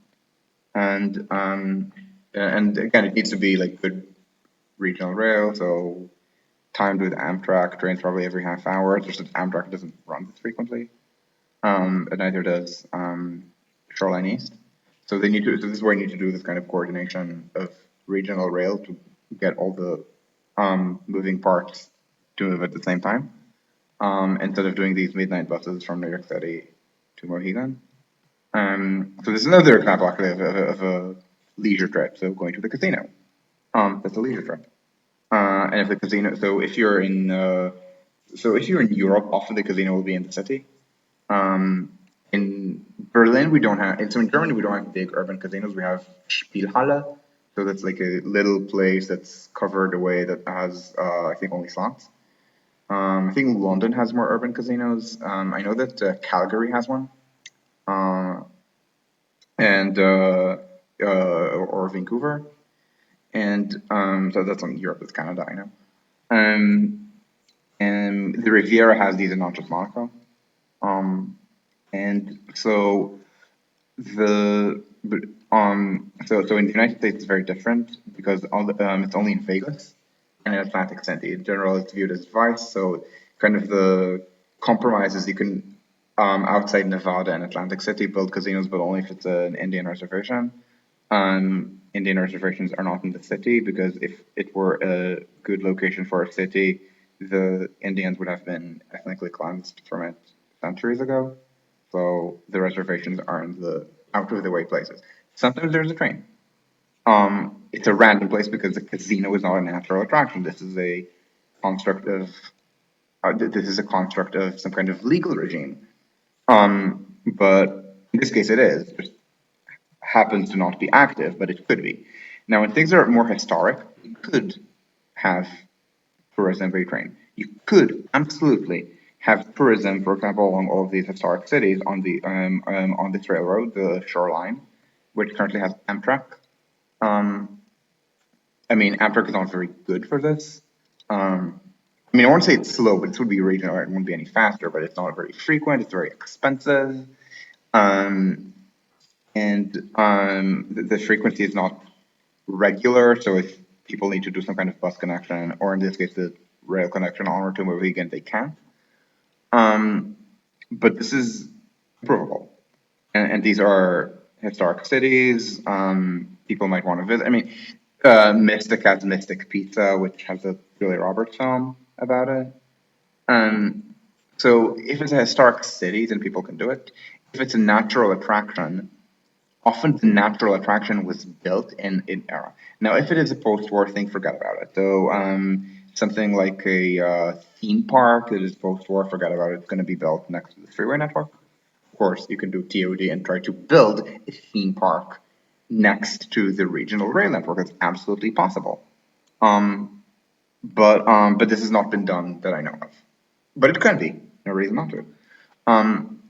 Historically, it would have absolutely been done. For example, Coney Island. Coney Island's fame as an entertainment center is partly the boardwalk, partly hotels near the beach, and then the original Luna Park, based on the excursion railways that turned into the subway. This is absolutely doable. This is a regional leisure trip that is not city center that can be done by public transport. Historically, it was because that was the only kind of transport, unless you rode your own horse or were rich enough to have a carriage. Um, I didn't realize about Pittsburgh. Uh, yeah, there's Saint-Chapelle. Yes, there's the Palais de Justice. But the Palais de Justice is still there. There are still courts there. Although in Paris they're also building courts. They're trying to move the courts away from the La Cité to a new place they're building, and I think the 17th. kind of north, on like right behind Saint-Lazare. And so anyway, these are kinds of trips that are regional in character because they're maybe regional destinations. They can be based on the presence of a beach, like Coney Island, like the Rockaways, where the subway absolutely gets there. I mean, I went there on the subway once. Why only once? First of all, it's an hour and a half each way. Second of all, um, swimming in public is for stiff people, is what I'm going to say. Apparently, apparently, apparently this kind of thing about dysphoria making people not swim in public is so common for trans and genderqueer people that it's something that trans and genderqueer people sometimes tell me spontaneously. When you ask trans people, what could you do if one day there were only trans people in public, and they say, oh, I would go to the pool, or I would go to the beach. It's a thing. Um, could there be a trans and genderqueer beach? There could be, and I think Stephen Smith told me that there's that Jacob Rees Park has. Let me actually check location. Jacob Rees Park, Rockaway. So Stephen Smith told me that this specific section of beach, it's kind of the trans and genderqueer beach. Now this is the farthest away from the subway. So maybe you have to get a bus from Brooklyn, which is not very pleasant and not very frequent.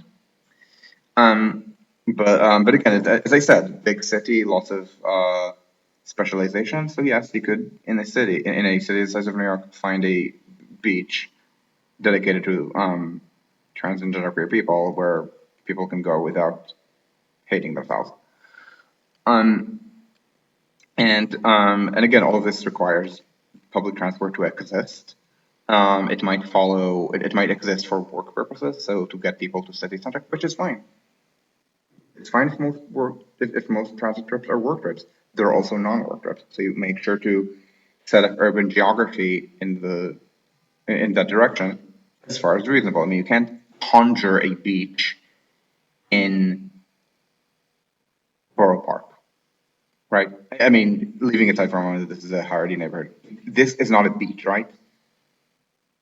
Um, let's just say that if this were a beach, I mean, it's because global warming would got so bad that nobody's going to care about where the beaches are in New York. Um, but you can maybe set up beaches or set up nice waterfronts, and expect people to get there by public transport where possible. And outside the city, where you can do this by regional rail. So, for example, there's quite a lot of rail ridership for leisure purposes on the LA arc of the Hamptons. Now, the Hamptons are kind of far out. The Hamptons, but it's next to the Hamptons are kind of a self-sustaining place where it's just rich people vacationing. It's not. I don't think there's anything special here. I don't think the beaches here are any nicer than coastal in, and the mass beaches are not here. The mass beaches by car. Sorry, it's Jones Beach. So Jones Beach was designed to be a car-oriented beach. So you can kind of see all the parking, freeways, the bridges that are too low for buses to pass. Um, but equally well, you could try to set up transit-oriented beaches. So maybe better service of the Rockaways in New York, Long Beach, um, and this is a beach. Parks. I mean, what is a park? If I try to point out to a random patch of forest in Germany, is that a park? The answer is no. A park is specifically a patch of.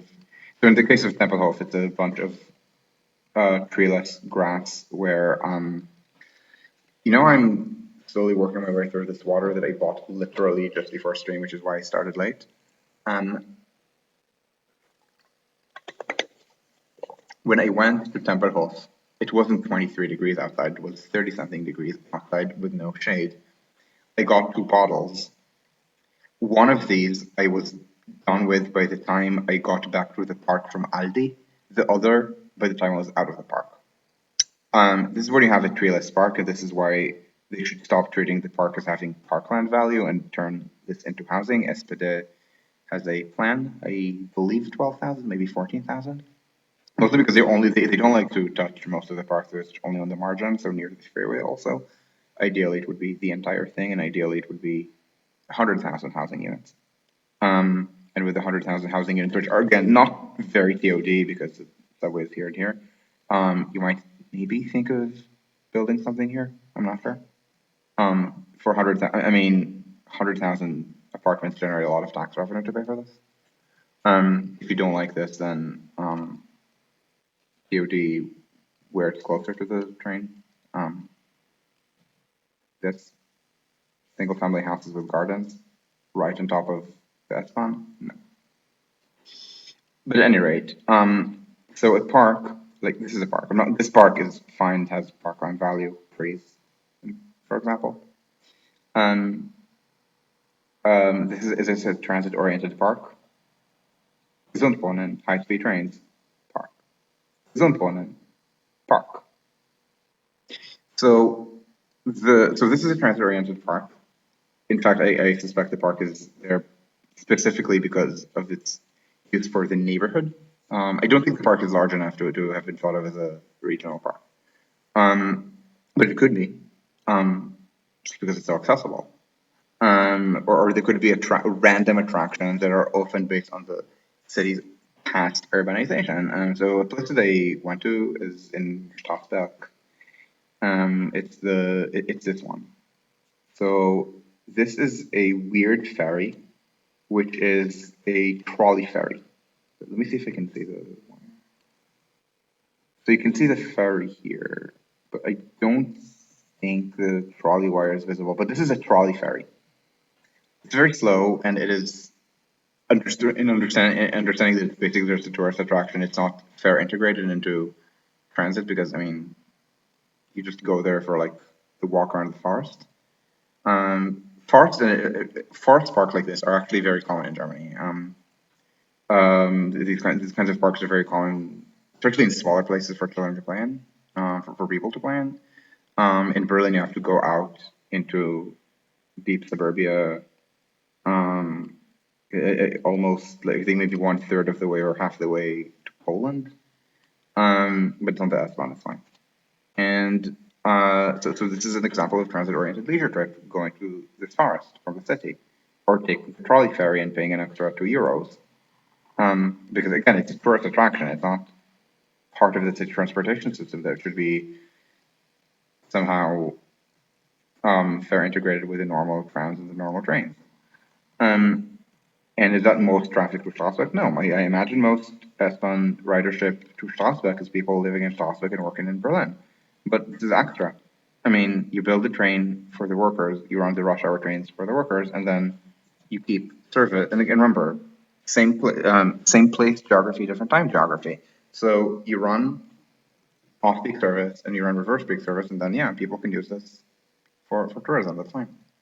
So this is a good example of tourism by regional rail. Um, and so this is so again, this is essentially man-made. I mean, the lake is not, but the trolley area is.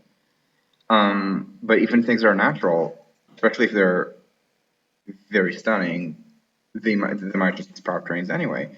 So I know that in Japan, it's for a lot of things to Fuji, and in Italy, actually, the trains from Milan go to Como. Um, so Milan, Como. Let me see if so I don't remember the map of the Milan trains. Okay, so this is a separate line, Mico. Otherwise it would have an S line. Yeah, so this would so I guess to Chiasso, it's the Milan S10 S11. I guess maybe also farther out. Um, wait, so this is to. Oh, and now this is the one. Oh, okay. Um, and so you have Milan Como trains. Yeah, you can see the lake. It's pretty. The mountain, lake, Sark City. So yeah, that can be a leisure trip. Um, or since maybe want to talk about big cities and not medium-sized one like Milan or Berlin. Um, so in Paris, uh, you can go to so this is not gonna be natural, but it's gonna be something old, which is Versailles. So the main stop is called Versailles Rive because it's the closest to the castle. This was built in the uh, 19th century because this was already a very well-developed not historic, leisure site and like excursion for the wealthy trying to escape Paris with all the dirty pores. And it already existed as the capital of Royal France. And I imagine it was some commuting. So this is an old railway. Again, remember, if it's a historic site, it was probably also historic when railways were built. It's the post-war things that are like the post like Six Flags in Jersey, things like that that are difficult to get to by public transport. But this train station has, as of sometime in the 2010s, 14.5 thousand riders in each direction every weekday. These are mostly not commuters. There's actually more boardings in the afternoon rush hour than the morning rush hour because a lot of it is Parisian tourists, or more likely tourists from not Paris who visit Paris and then also do this as a trip, as a day trip. And of course, let's look at the other side of the city. This is DoD actually. So this is actually a really good example of how you can do this as DoD. Mont La Vallée. So they build. So this looks like RER, and you might think that regional rail is historic railways that are being connected through city center tunnels. Yes, it is to some extent. So this part of the RERA is historic, and you can even see that the line used to continue further. So this part is historic, and then this is the city center tunnel. However, the other branch going east is not historic. So this branch, who I believe it was first to Noisy le Grand, actually only opened at the same time the central tunnel opened, which is why if you zoom in, you can see that it actually has more tunneling because it's new. So for example, this is a long tunnel because again, this was built together with the Al, and it was above ground where this was less developed, but some of this was already developed enough that to go underground. And then they kept extending it east because they keep trying to de-urbanize Paris urban geography. Unfortunately, they think that tall buildings are going to destroy Paris's style. So they put La Défense outside the city. They don't try to build. I think once every generation try to build a tall building in the city, and then they give it to an architect to make something ugly, and then they say that they don't want it anymore. And so they keep going this. So this is, for example, a job note, and then they move east. And eventually, in the 90s, they built this on La Vallée. At the same time, in the 90s, they already had the high-speed line going from Paris to Lyon. They had the line going from Paris to point southwest, so the LGV Atlantique. And they were just opening the line going north. So this is this one, going to Lille and then Brussels and London. And shortly after this line opened, they also opened this interconnection because the Parisian train stations are terminals. So there's no direct connection between the line to Lyon and the line to Lille. So they, instead of building one, they actually built a connection right around then, but it was RER only. So they missed an opportunity that they were never going to have back. Instead, they built a bypass around the city. So they chose the location of the bypass, first of all, to get to the airport, and second, to get to this new place they were building, Marne-la-Vallée.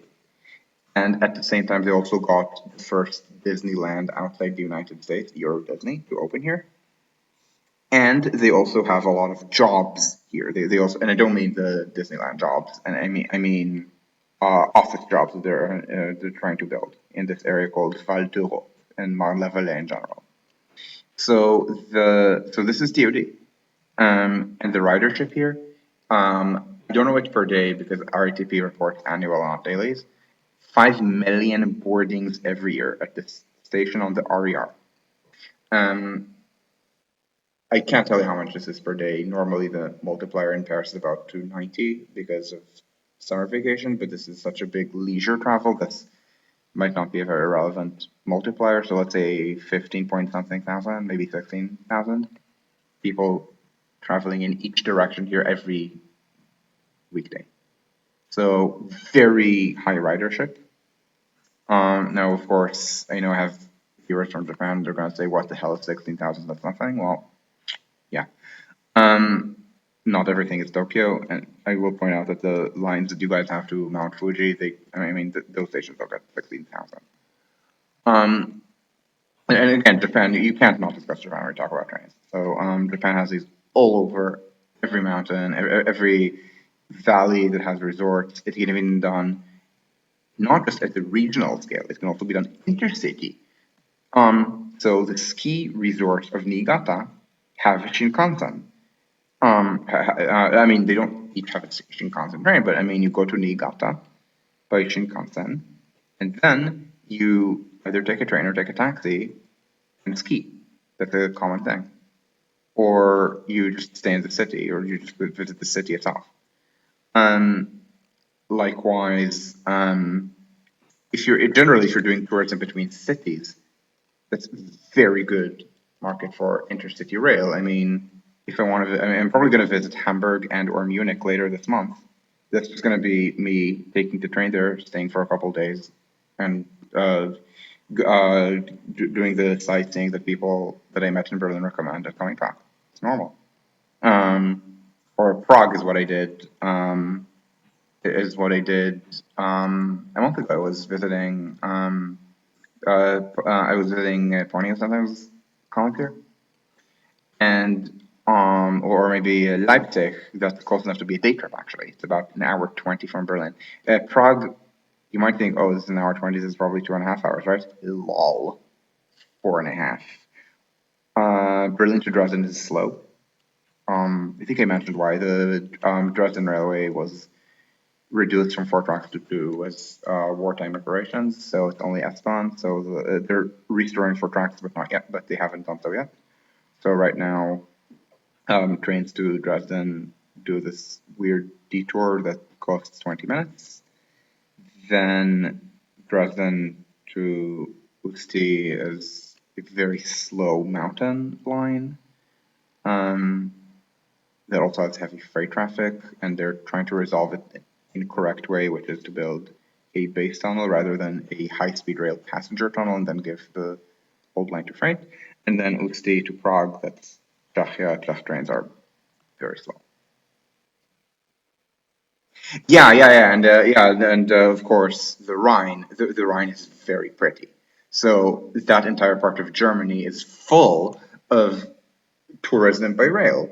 Um, Hell, I mean, I technically did tourism by rail for a day in Köln just because I broke my trip from Paris to Berlin. Uh, by staying a day in Köln, I specifically chose to stay at night in Köln and not in Frankfurt because I know which city I was more interested in visiting for a day. But yes, of course, lots of lines around this entire region. I don't just mean Köln. I mean Frankfurt itself, whatever. But I mean Mainz, for example. That's pretty. I did but they're not very trained by car from Kaiserslautern. Yeah, interesting. Um, I imagine all the historic cities or things like Worms might also be interesting. Um, Karlsruhe, Heidelberg. Yeah, so when you have so this case you have a very thick regional rail network, which is being very underused. The Rhine car has hourly trains, and they still call them S-Bahn because they pretend that it's like the Munich S-Bahn or something. Um, Please, Rhine car region, please run better trains. Um, And and this is so here in Germany. It's also useful that we have a lot of intact historic city centers that have some work. For example, Mainz has a company run by some Turks that does something not terribly important. Some, I mean, it's something that stabs people in the arm a little bit. Probably nobody cares about this. Um, and so, but in addition, but I mean, I did not. I mean, I had not heard of BioNTech when I was in Mainz. It was early 2019. Why would anyone have heard of mRNA vaccines or BioNTech in 2019, right? So I was in Mainz just to just for sightseeing. The museum of printing is here. The museum that talks about the invention of printing by Gutenberg is here. And so the same trains again that can be used for work to get to Frankfurt, or of course not to Frankfurt. People get to work in Mainz. I mean, apparently so apparently Ur Shaheen and Özlem Tiraci bike to work. Um, Mainz to Worms. I've never even been. I've never even done Mainz to Worms.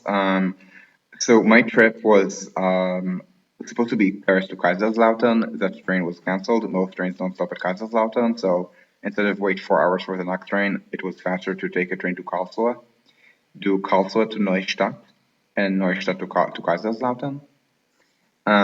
So I was actually not in Worms, or in Speyer, which was it's like Worms, Mainz, and Speyer were the Jewish centers of the Rhineland. I think also Köln, and then came the First Crusade. And actually, the Jewish Museum in Berlin has a really good exhibit on the various pogroms in Worms. Worms or Speyer? Worms, I think. Um, and so, yeah, they just need better frequency on these, but that would make it much easier for people to visit mines for tourism, just as well as for work. I mean, it's, I imagine that there are people who maybe, let's say they're couples, one of them works in the growing mRNA industry in mines, the other in the chemical industry in Mannheim or Ludwigshafen. Yeah, they could live in the middle and involve and commute, but the trains need to be better. But at the same time, uh, this is not just for work. This is also, I mean, these are all interesting leisure destinations. Um, so in this case, yeah, I absolutely put cultural centers, museums, and so on in city center. You have an accessible waterfront. So you have a river that is very pleasant to visit. You probably don't want a freeway next to the river in the city. So I mean, this is outside the city, so whatever. But in the city, you want a street that is quiet. This is not a quiet street. Köln has the same problem. Um, I believe. You want so you want an interesting waterfront. I mean, if it's an industrial waterfront, if it's a port, and you want a working waterfront, but this is Mainz, it's not Hamburg. Um, and again, you want to make sure that the trains get there. You want to make sure the trains run all day. You want to make sure the trains run frequently all day. Hourly is not good enough for this. Half hourly will get the hell out. Um, and ideally better than half hourly. Um, There are, of course, mountain railways that can be used they can be repurposed for tourism when they ever get around to rebuilding the Autal. Uh, yeah, that actually makes sense. People commuting from to Mannheim. I mean, people commute to Mannheim, and yeah, and I think some of the train. I don't remember from where, but a lot of the trains are from. But a lot of the trains continue to Heidelberg, I believe. Yeah, Köln. Yeah, Köln is the oldest. I mean, isn't Köln like the oldest city in Germany, or is that so? Yeah, because Köln is one of the very few cities that are Roman. Um, but yeah, yeah. So yeah, that's something I could visit if I'm in Köln because, but I'm just saying that the Berlin Jewish Museum exhibit that I went to maybe a week ago. was about was not about Köln, but about a bunch of things, but the exhibit, but the city diorama was, I believe, false. Um, so, so, so the point is that these are, in this case, it's if we're talking about parks. So parks again, they're fundamentally man-made. Uh, then it's probably based on the transportation network. And this is also true of resorts. Now, the one important change you might need to take care of is maybe there's a railway, but it's not very useful. So, quite a lot of national parks are actually developed around railways rather than cars, because that was the only way to travel long distances. So, Glacier National Park here is actually a development of the Great Northern Railway. So this line, you see, this railway, it's called the Great Northern. There's separately also a British line between London and New York called the Great Northern, completely separate. Um, if you've ever read Ayn Rand, A, my condolences, B, the Taggart is partly based on the Great Northern because the Great Northern didn't receive as much in subsidy as the other transcontinentals and pretends to have received none. And so this area was actually developed as a leisure destination by the railroad. Um, and even Niagara Falls, I talk about Niagara, I brought up Niagara Falls before. Niagara Falls was, I mean, this is a naturally occurring phenomenon. It doesn't really occur in many places in the world. I believe there are three big waterfalls like this, and this is the only one that's in a developed country. It's this, Victoria, and I'm forgetting the third. And but this was heavily marketed by the New York Central because the main line of the New York Central was New York. It's a country called the Empire Corridor through Rochester, Buffalo, and then I think most of the trains went onward to Chicago. But and you can even see this in the train station location. Buffalo Exchange Street is off that main line, so they have. So I think the P is an Amtrak. So this is a random, out of the place, crummy Amtrak station rather than the historic center. But the reason for the Depew is because Exchange Street cuts off Chicago, and then the trains would go here and to the American side of Niagara Falls, which was very heavily marketed by, by the railroad. And and of course, this is something that can actually be done by high speed rail. In fact, better than before because this is the crummy side. The nice side, I mean, you can kind of see the falls curve. So from the American side, you don't have a good vision, but you don't have a good line of sight. But from the Canadian side, you can see. So the actual waterfall is this. So look at the elevation southeast of the map. So this is 150, and this is 98. So this is where the elevation difference is. This is the curtain. So it points in the Canadian direction, so you can see it from here. So the view is actually better on the Canadian side. And so for high-speed rail, you probably want to do something where you cut off Niagara Falls, New York entirely and go Buffalo, Newbridge, QEW, and then you can't stop at the falls, but you could stop close enough, and then people can either take a bus or take a taxi, or you can build a tram if you really want. Um, and then there are already hotels because they know it's here. So this is not intended to be a day trip. This would be about 3 hours ish from New York. Which kind of be a day trip, but it's not going to be. It could be a day trip from Toronto with high speed rail. Maybe half an hour or something like that.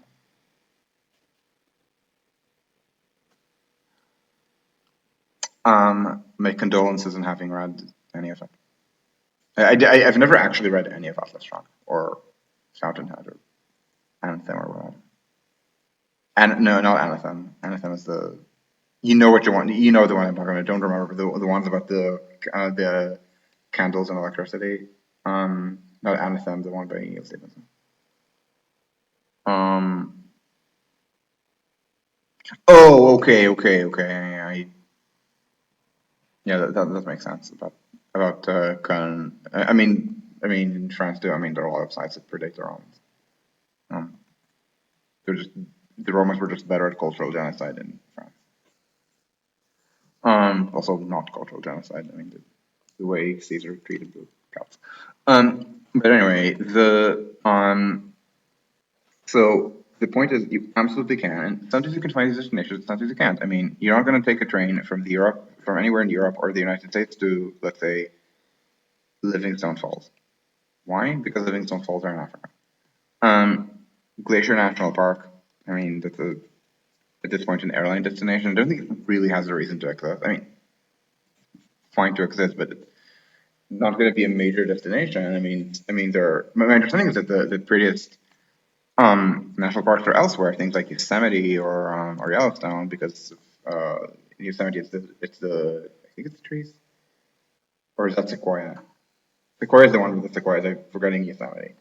The Yellowstone is the one with the Kaisers, I think. And so these are things based on accessibility by car, and then instead you can replace them with things with accessibility by train. So this would be things like Niagara Falls from New York, given high-speed rail. Again, it always depends on exact circumstances. And in here, for intercity purposes, more of the concept of betweenness. So Mount Fuji, for example, actually there's actually a Fuji station, I think a Shin Fuji station on the Shinkansen between Tokyo and Osaka, just because it happens to be in between. Um, and it's the same with Niagara Falls, it's between New York and Toronto. It's not going to be the main destination. Like I don't. If Toronto weren't there, it would not be worth it to extend a high-speed train from Buffalo to Niagara Falls. A regional train, sure, but not a high-speed train. However, Toronto is there. We're not talking about a counterfactual in which Toronto has been right. Toronto exists, huge city, so why not? So it's the concept of betweenness, concept of where you have convenient railways. Again, there are all these places to look for. Um, when it comes to developing new sites, so in this case it would be let's call it the next Disney. I mean, obviously you're not going to move Disney, right? I mean, Florida developed Disney, Disney World where it did. It's not moving to downtown Orlando, so yeah, deal with it and make sure the high-speed trains get to Disney World. I think it's this one, right? I think this is Walt Disney, or am I, or is this something different? You can kind of see that nothing here has any kind of structure because it's Florida and oh it's it's all here, right? So these are the yeah.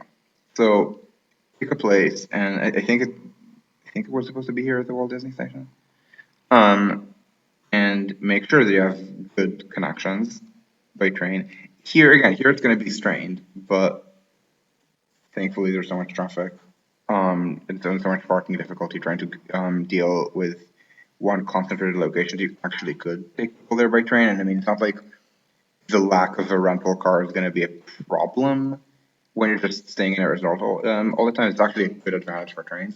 But once you get to the resort, it doesn't like you're not supposed to drive. You just stay at the resort. Um, and so this is a good. Yosemite has the cliffs. Okay. So again, you look for what you can do. You get there by train. Don't try to do it by bus. I mean, bus is a last resort. Like buses are uncomfortable. Okay, and so it's not. So that's going to be a problem. There's a reason buses are the lowest level of public transport in the hierarchy. So it's bus, local train, regional or intercity train. There's a reason for that. Don't try to fight it. And so you can always look for these locations. So we're talking about leisure destinations at the most local scale, just urban travel for leisure, where it's just using the city. So once this transit-oriented city exists, people will use it. People will use the infrastructure for things other than to get to work. That's normal. I mean, this is social capital. This is to be encouraged. And then at a regional scale, it's maybe museums, maybe park, they're in a specific location. Maybe it's a place like not your Disney, which is mostly a resort, but day trips to Versailles. Um, um, if Los Angeles had regional rail, this would also include trips to ethnic enclaves, which are spread all over. I mean, the best Vietnamese food is not in the city. You need to go to Orange County. I think the entire film is also only in Orange County, not in the city. So things like that. But I mean, obviously, in a more normal transit, in a city with public transit, the most interesting restaurants tend to cluster in city center or near center enclaves. So things like Jackson Heights in New York, which is Indian, Flushing, which is Chinese and Korean. But nothing in. But I don't think anything in Long Island. Like I don't. I mean, so this is someone who um, did a lot of Chinese food with Chinese people in Westchester. There are interesting things there, but at the end of the day, they drive down to Manhattan to eat at Wooliangi. Where's Wooliangi? It's 48th Street.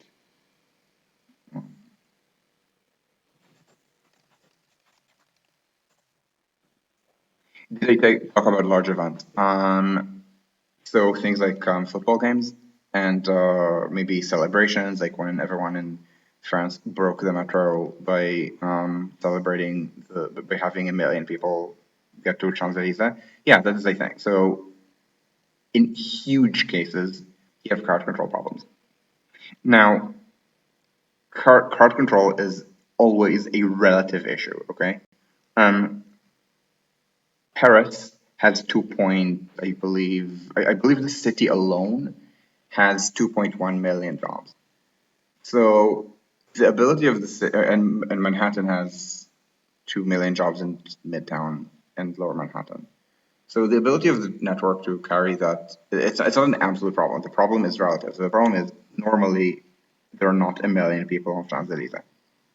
So the real problem is that there are 1 million people on Champs-Élysées when France wins the World Cup, which happened in 1998 and in 2018. Maybe also there are probably big celebrations. Let's start it up with big celebration that happens twice a year. That would be the 14th of July and Sylvester. So you can have crowd control problems twice a year. You can't have crowd control problems every week because then you can just expand the capacity of the system. But you're not going to spend the money on 2 days a year. No, you can still do things. So, for example, the thing that they do on Sylvester in Paris is they make the train straight. So the problem in Paris is that unlike here, they have uh, fare barriers, and their fare barriers are very heavy to operate. It's a turnstiles like in New York. It's things that are kind of designed to prevent teens from being able to shove their way past the fare barriers. So the exit gates are very heavy. So so when they have crowd control problems on Sylvester, the best thing to do, which again they do, is to make it free, and then they I think also prop the exit gates open so there's more in and out capacity. The problem is never the trains. The trains taking us to celebrate were not overcrowded at all. The problem was the station. The problem was that normally the train load is distributed across many more stations. And once the car control problems started at the exits, they closed stations one at a time. So as they close more and more stations, the remaining ones get overcrowded, leading to cascading closures. So by the time I was on the train, it was not immediate. I saw that France was winning, went home, got water because I knew it was going to be hot, and then we went with the celebration.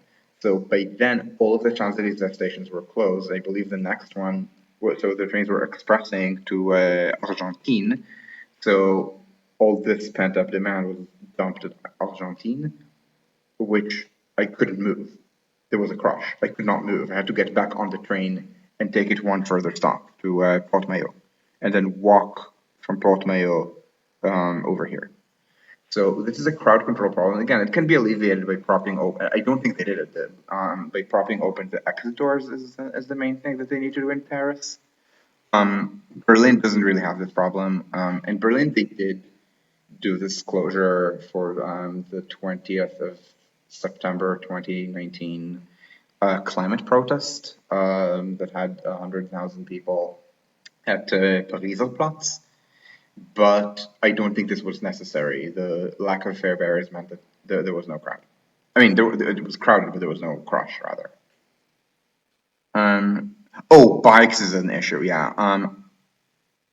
I should probably possibly do a different video on the bike train interface. I know that a bunch of people want to discuss this tomorrow. Reminder, if you're in my, email me or something or ping me on Twitter, we'll give you access to the Discord and to the meeting. We're having a meeting tomorrow at 6 in the evening, my time, noon, New York time, to further discuss matters of rail modernization in New York. And one of the possible things on the agenda is discussing bike train interface. It's done differently in different countries. And so it's interesting that where you're telling me, Julio, about about Köln breaking down when there's Gamescom. Again, it doesn't surprise me, but of course, big events generally prefer city center for the infrastructure in the same way that in New York, I mean, so am I already in New York? No, I'm in Paris. So I don't know the Paris Convention Center at all. I don't know where the conventions are in Paris. But I can tell you where they are in Boston and New York. So in Boston, there are two big convention centers. So this is downtown Boston. There's BCEC. I think Arizia used to be here, or maybe it still is here. And this is urban renewal. They're trying to make car accessible as well.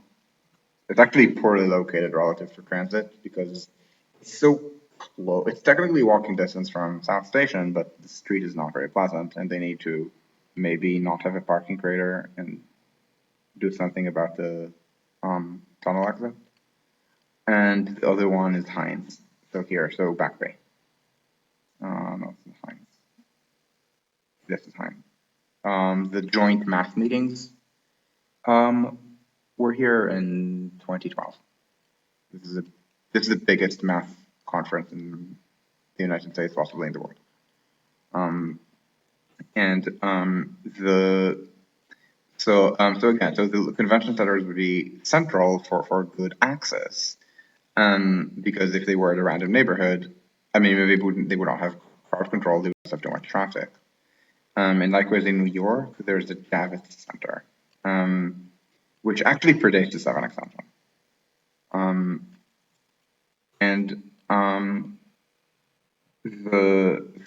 but now it's on the 7. So for example, New York Comic Con is here. It's an enormous, and it's an enormous con. Yeah, I've never gone to Gamescom. Well, I got a tip of going to Gamescom in 2019, but I was on vacation in the United States. At the same time as that, I wanted to go in 2020. The convention did not happen in 2020. I do not know why. I don't actually know why large events are not being held. People are just being weird about, I don't know, not wanting to die or something. Anyway, so yeah, so this is yeah. So I was not talking about conventions, or about or about business travel. Business travel is the easiest to deal with, just because business travel is. Remember the 5-star hotels I looked at before? Um, the business travel is so city center focused, or otherwise job area focused. If it's not city center, it's an edge city. So just make sure the jobs are in city center and not in random edge cities. And that'll take care of itself. And this is also true of leisure events that piggyback on job infrastructure. So that would be a gaming convention that takes place at a hotel that is thinking about professional conferences. Most of the events at Javits are not Comic Con. I imagine most events at Javits are professional. And honestly, at this point, if the big, I mean, if the events are big enough, they turn into professional conferences. I mean, at Comic Con, maybe not the New York one, but possible this one, but certainly the big one, which was San Diego. So San Diego Comic Con. People, I mean, it's such a big event for fandom that the industry is there.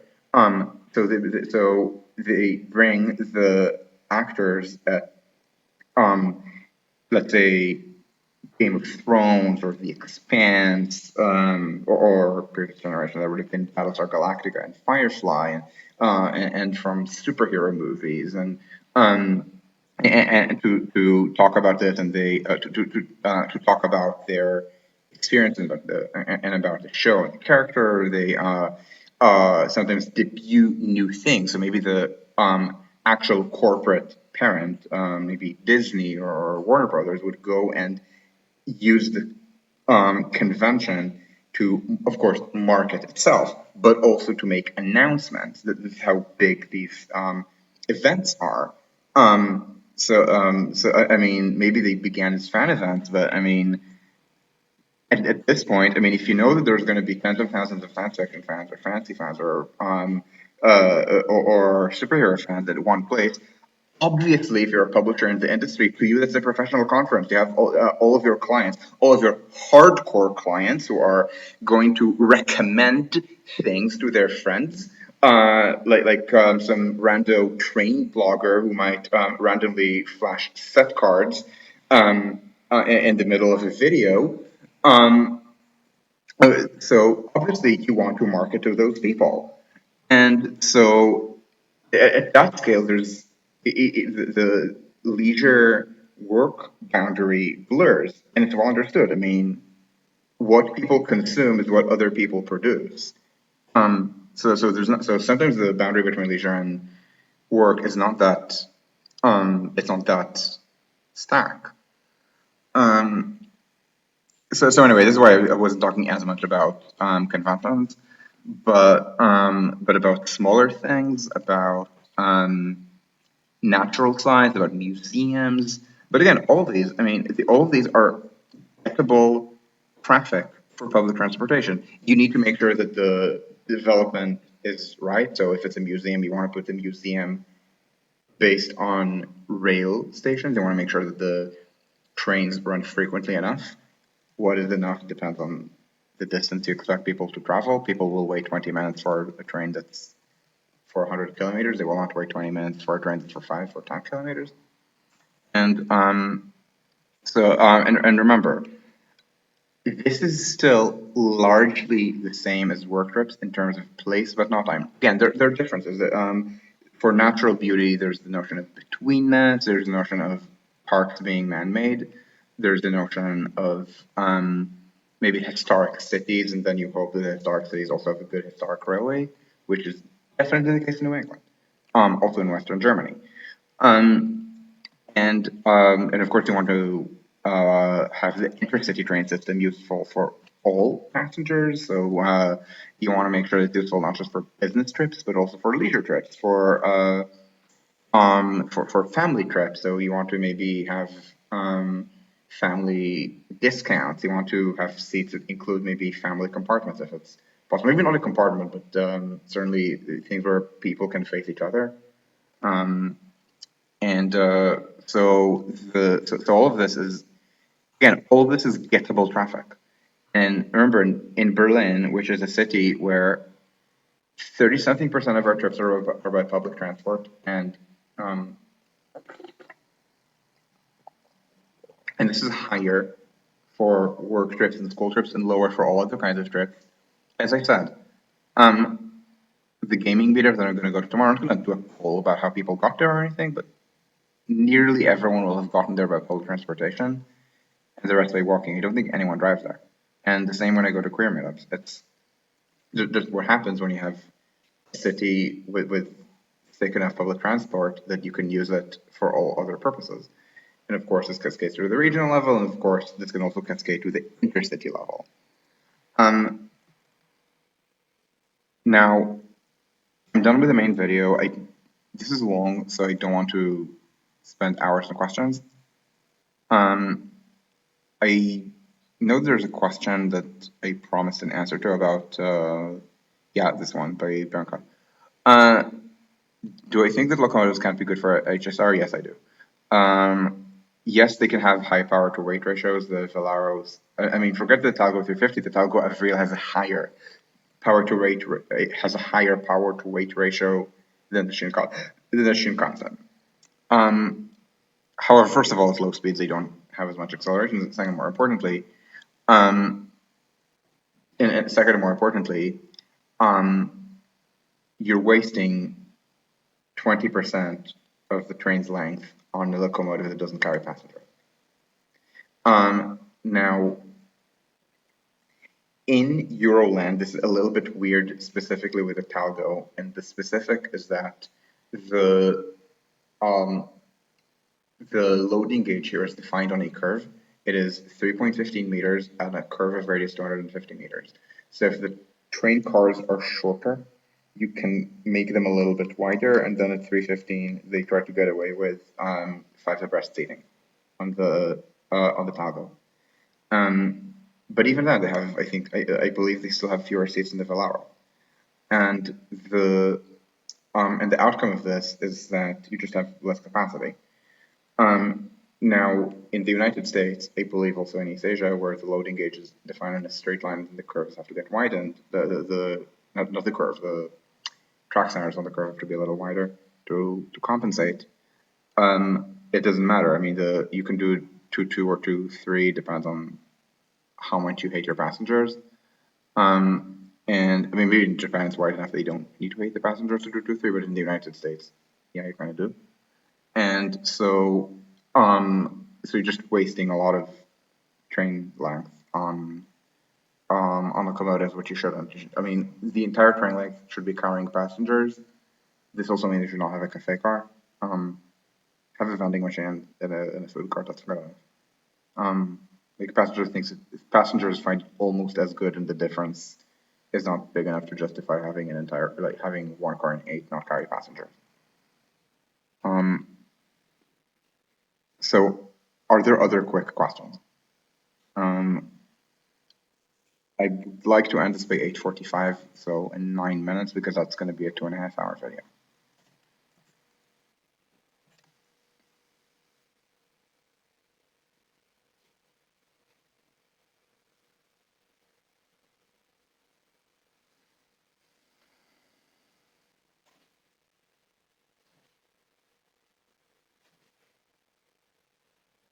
Usually, I'm going to give it a few more minutes because people take time to type, and I know I have a little bit of a delay.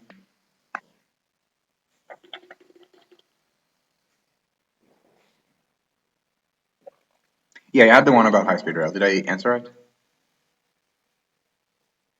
I mean, I gave an answer. I'm asking, did I answer it in a clear, adequate way?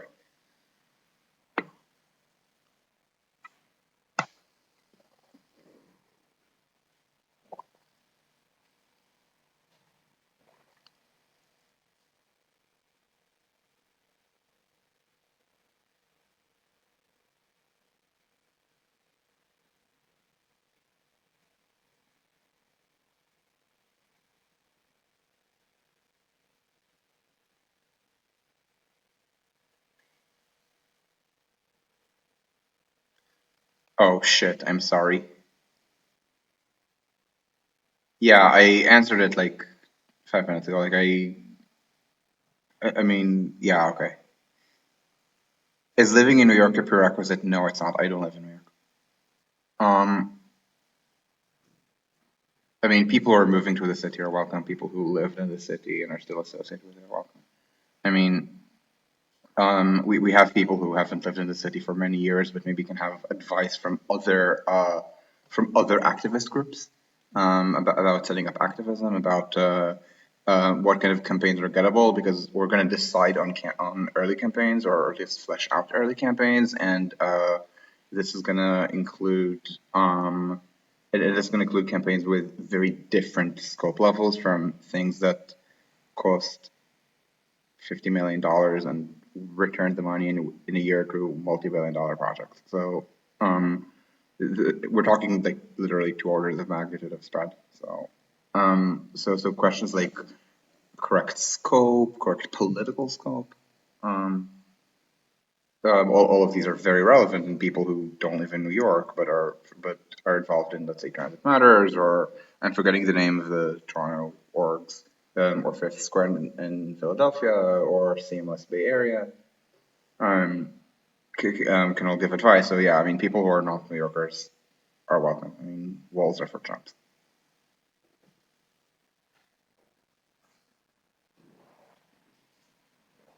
I mean, there's this thing about walls and castles. They're very pretty from a distance. Try walking next to one.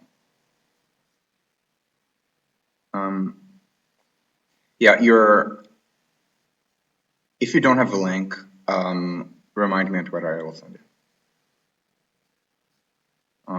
I'm not giving the link here, mostly because it's an unsecured folder, and also I don't like giving Zoom passwords in public because I because I intensely dislike getting bombed. And Zoom bombers 100% exist. Yeah, the password's going to be the same. At any rate, are there other questions?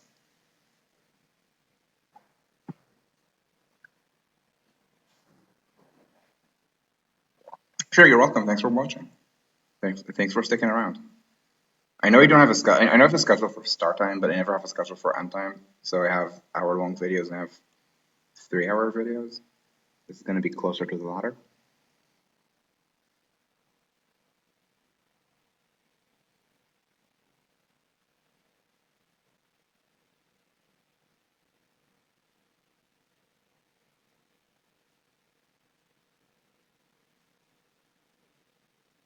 Sure. Thanks, guys. I'm gonna upload and then blog about something completely different that is not very good for a video, and I will see you guys with another video in a week. So thanks, guys. Ciao, ciao.